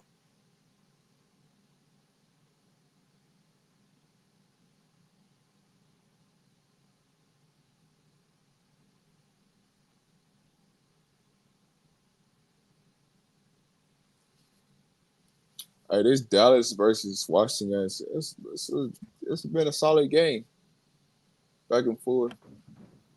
Yeah, can we get the books open? Can we get the books open? That's a great question. That's one of that's every day we should be pushing at WNBA. Can we get the books open? WNBA, can we get that's a real legit question that should be asked every day. That should be pushed across. Can we get the books open?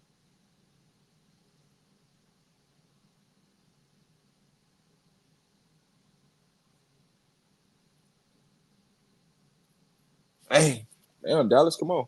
Let's go to work, Paige. Hey, listen, you can ask, but it takes the power of people to do it, right? 1 or 2 people asking, it needs to be a wave being pushed, you know what I'm saying? At the WNBA, man, when we gonna get these books open, right? That's the real thing. Yeah, we're not signing again to the books open up. Yeah, that's really what it is. We're not signing to the books open. Hashtag WNBA. You know what I'm saying? We are not signing to the books open. They shouldn't sign nothing, no piece of nothing until they see what the real books look like. You know what I'm saying? Because them P&Ls mean something. Them P&Ls hit different when you see them. Yep, facts. And but they need to be like I said, I think they'll do it because remember when NECA and them did it. Give me 1 second. I'm sorry, Terrence. Don't tell us you good. What Tom Brady needs to do. Don't tell me shit else about what Tom Brady needs to do. He's a part owner with Mark. I don't want to hear nothing about what Tom. It's not about Tom. It's about these women. But Brady don't have that much ownership in it. So what are you talking about? So what are we talking about? It's like, why are y'all bringing up? Why do y'all bring up these minority people? These minority owners don't have no say in nothing. They're just there just to be there. Like, come on. Like, that's like D Wade in Chicago. Y'all be like, D Wade, do something. He ain't finna do nothing. He's a minority owner. Like, he only got like 2-3% or something. Like, it ain't even. Tom Brady ain't coming. Come on, man. Like, y'all gotta stop, man. Like, look, y'all see, y'all gotta stop with this bullshit. That's bullshit. So peep this. No power with the WNBA, bro. Yeah. Stop it. What are we talking about? Minority owners. All it is just something to put on their portfolio. That's all that is. There's nothing less. How do I put this on my portfolio and then I'm gonna get my profit because somebody gonna buy my shares later down the road? That's all it is. Thank you, Rob. Thank you for that. Because these people close. How many Super Bowls Tom Brady went to has no fucking no weight in the WNBA office? What does that matter, dog? Like, what are y'all? Weight in the WNBA office. Why? Why do y'all come with dumb shit? Like, y'all wake up on some dumb shit. Like, come with something to move the conversation along. Stop bringing stuff to bring the conversation down. It don't even have to do with it. He probably done too. Like, just the comments that you making now just don't. What have you seen him do in the WNBA at all? Matter of fact, what needle have you seen him move in the NFL? Right. None. Right. He's a great quarterback. He did his thing. Right. With the 10 of them. He got 7 of them, don't he? He did his thing. He got 7 of them. That don't mean he can go fix some in the WNBA. Why did that make sense? Right. What are you talking about? Y'all so dumb, bro. He can't do it in the NFL because if he could, he would have told the Raiders to draft Shador when they had Exactly, Rob. Thank you, Rob. Here's the thing, Terrence. We done gave you a whole bunch of things of what people need to do. We got you a whole bunch of things of what people need to do. They need to consider a lawsuit. They need to consider a lockout. They need to stand on business. Tom Brady can't put on not one uniform and go play one game. Period. Yep. So that's what I'm saying, bro. Like, what does that mean? I'd appreciate it. Let me say this to KKS, and I'm gonna pass it back to you. I'd appreciate it if you just speak for you, because some of these people have been in our chat before, so you don't know what they're doing. Just speak for you. You just speak for you. We'll handle you like you, but don't act like you speaking for the whole chat because you don't know what everybody in the chat's doing or what their energy is being. Just speak for you, KKS. Okay, let's do that. If they gonna give the big red treatment, then strike. You're making our point. Show us the books. If you not, we gonna strike. It's that simple. Like, they got leverage now. Women's sports is booming right now, bruh. Don't let them lie to you and tell you, oh, nobody's selling that. Bruh, a lot of the viewership is going up a lot around the league over the years, and this has been happening for a while. It ain't just happened when CC got here. They just want you to believe it's CC. Y'all got to stop looking at surface level thinking and actually do second and third level thinking. And actually look up stuff. Y'all don't look up stuff because y'all think y'all want to sound important and right. No, you just sound loud and dumb. That's how you sound. Didn't the NFL have to strike too? Didn't the NFL strike too? Yeah. I know NBA, they had a strike before. Yeah. I thought NFL had to strike too to get to their bread. Or they retirement or something they wanted. You know what's funny to me when people try to make it look like CC did all this stuff, right? Is that what has the W shown you about what CC's done? Outside of throw her name out there. Oh, exactly. Because you could try to say, oh, she's done it. What has she truly done? What books have you seen that she's truly done? Man, she ain't pushed nothing. She ain't say nothing on her platform about anything, about pushing the game, about defending the women. Man, all she do is go golf and then come back and shoot some logo threes. And y'all kissing her ass. That's all she do. And y'all fall for the dumb shit. I turned. Nobody said you said CC. It ain't just gotta be you. It could be somebody else. There is multiple chats in the chat too. Yeah, there is multiple platforms running right now. So yeah, you don't see all the chats we see. Right. So we're not talking about you. See, like that song say, I bet you think this song is about you, Terrence. It's not. It's in general. Like, it's not all about just one person. We're speaking in general because after we're done with this live, people go back to rewatch our stuff. So it's putting something out there for people to understand to get your reading up, get your research up. Hey, Citron is going Stop crazy listening to right what now. they're telling you to listen to. He said he's so vain. He's so vain. He think everything about him. Hey, Citron is going crazy right now. I know she is. So is Citron go challenge for Rookie of the Year? Hey, listen, Citron had 1 point at halftime. She got 17 in the second half.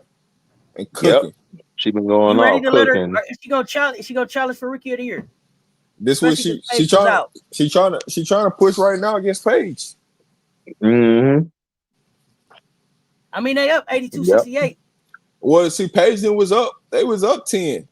Now they down. You know what I'm saying? Like, this game didn't flip. Yeah. Kiki had a great third quarter, and Citron just closed it in the fourth. Yeah, Citron just putting it on her back. Hey, she going between the legs, one dribble, boom, boom, pull up, one dribble between the legs to the rim. Like she Paige the truth, man. I mean, Citron the truth.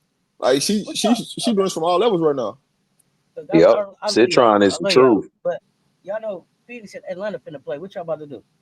Yeah, I'm about to get off this thing and I'm about to pack because I gotta get on a flight. So he said he got a pack. He ain't packed. You ain't packed one. You ain't packed one dial soap, no toothbrush yet. No, that's already packed. That's stay in the bag. Listen, I got okay. I got a bag that already have everything in it. Okay. You got the to-go bag. Okay, like I do. I got the same thing.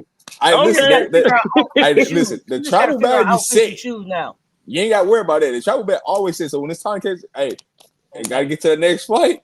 The travel bag always set. It's the other bag that ain't. You know what I'm saying? Yeah. Bad. He gotta get outfits and shoes together now. Yeah. The travel bag always stay set because listen, I got my home toothbrush and all that. That's at the crib, and then I got the travel stuff, the travel kit. You know what I'm saying? To stay in the bag. Yep. So all that stuff, you know what I'm saying? You don't never fail. Yep. You Look, like I said, I got that. Hey, listen, I thought I was the only one who packed the extra bag. No, the extra bag always set. A bag within a bag. You got a buff show tonight? Yeah, there's a buff show. There's gonna be one on live stream on the platform now. I'm gonna be in the air, but there's gonna definitely be a show tonight. Nephew, what you got? Got night hours. Okay. We're gonna be talking shit. Hey, listen, I don't do no creeping. On your regular channel, or on the burner account? Regular channel. Okay. We did the burner account the other day. Ain't no creeping for me. It's just, you know what I'm saying? I just catch flights, you know what I'm saying? That's all. We said no creeping, I just catch flights. Yeah, man. It's, you know Right. Too much business. I don't be understanding. I'm trying to close down a couple sponsorships right now, so I be on the go. Hey, we appreciate y'all. We appreciate y'all putting up and rocking with us. I'm gonna wrap this thing up, y'all. It's Phoenix in Atlanta. We appreciate y'all. If you did not hit the like and the share on the way in, hit the like and the share on the way out. Thank you. Make sure you subscribe to all 3 platforms. If you're watching on another platform other than YouTube, pull up on our YouTube pages. Give us a subscribe, a like, share, comment. Appreciate y'all rocking with us. I'm back with, I think, the CC show later on tonight. We got night hours. We got a buff show. I got to get out of here, y'all, and get to this basketball game. Appreciate y'all. Robert Man Media. This is Shake My Hand. Welcome to HDiiTV. My nephew. We back tomorrow. Hot takes. Now with the sound off. Be on the lookout. Until next time. Y'all stay tuned. Talk soon, y'all.